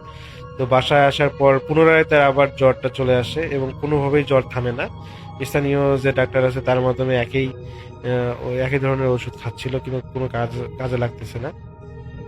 আর একটা জিনিস লক্ষ্য করে যে নয়ন ভাইয়ের বাবা মা একটা জিনিস লক্ষ্য করে যে বিশেষ করে রাত 12টার পর নয়ন ভাই তার রুম থেকে অস্বাভাবিক সব কথা বলেন, চিৎকার করেন, কি ধরনের মানে ভিন্ন কোনো ভাষায় তিনি কথা বলেন। তো দেখা যায় যে তারা বুঝতে পারেন, পরে জিজ্ঞেস করেন যে দিনের বেলা যখন সকাল হয় তখন জিজ্ঞেস করেন নয়ন ভাইকে যে কি সমস্যা, তুই এত রাত্রে এরকম চিৎকার চেঁচামেচি করিস, অন্য ভাষায় কথা বলে, এই সমস্যা কি? আর তো জ্বর তো কোনোভাবে যাচ্ছে না, কি করা যায়? তো পরে নয়ন ভাই সেদিনের ঘটনাটা আসলে এখন পর্যন্ত বলেন নাই। তো তিনি সেদিন শেয়ার করেন যে এরকম আমি আসার সময় আমার এবং বন্ধুর সাথে আসার সময় এরকম হয়েছে, তো এই কারণে আসলে কোনো সমস্যা হলো কিনা। তো পরবর্তীতে নয়ন ভাইয়ের বাবা বুঝতে পারে যে এটা অবশ্যই কোনো জিনঘটিত সমস্যা। পরে তারা একজনকে হুজুরকে নিয়ে আসে এবং হুজুরের মাধ্যমে যখন দেখা হয়, দেখে যে হ্যাঁ সেই একটা মেয়ে জিন তাকে হলো ধরেছে, তার উপর আসর করেছে। তো পরবর্তীতে সেই হুজুর আর কি রুকাইয়া শুরু করেন, কিন্তু কোনোভাবেই তার ঠিক হচ্ছিল না। কিন্তু পরবর্তীতে সেই হুজুরের পরামর্শ অনুযায়ী একজন ভালো হুজুরকে নিয়ে আসা হয় এবং তিনি পরবর্তীতে নয়ন ভাই রুকাইয়া করে এবং পরবর্তীতে নয়ন ভাই প্রায় 15 দিন পর তিনি একদম ঠিকঠাক হন। তো ঠিকঠাক হওয়ার পরে যখন তিনি তার বন্ধুর সাথে দেখা করতে চান এবং জানতে পারেন যে তার বন্ধু এখনো অসুস্থ, এখানে রাসেল ভাই, নয়ন ভাই এবং বিকাশ দুজনেই তারপর থেকে অসুস্থ। আসলে এই 15 দিন ধরে নয়ন ভাই অসুস্থ থাকার কারণে তার বন্ধুর খোঁজখবর নেওয়া হয়নি।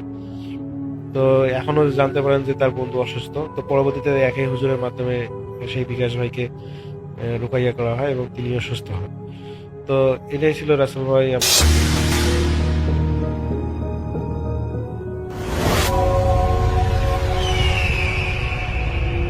এখন যে ঘটনাটি আপনাদের সাথে শেয়ার করবে তার নাম আব্দুর রহমান। ওনার বাড়ি নোয়াখালী জেলার মাইজদি উপজেলায়। এই ঘটনাটি উনি শুনেছেন ওনার আম্মুর মুখ থেকে।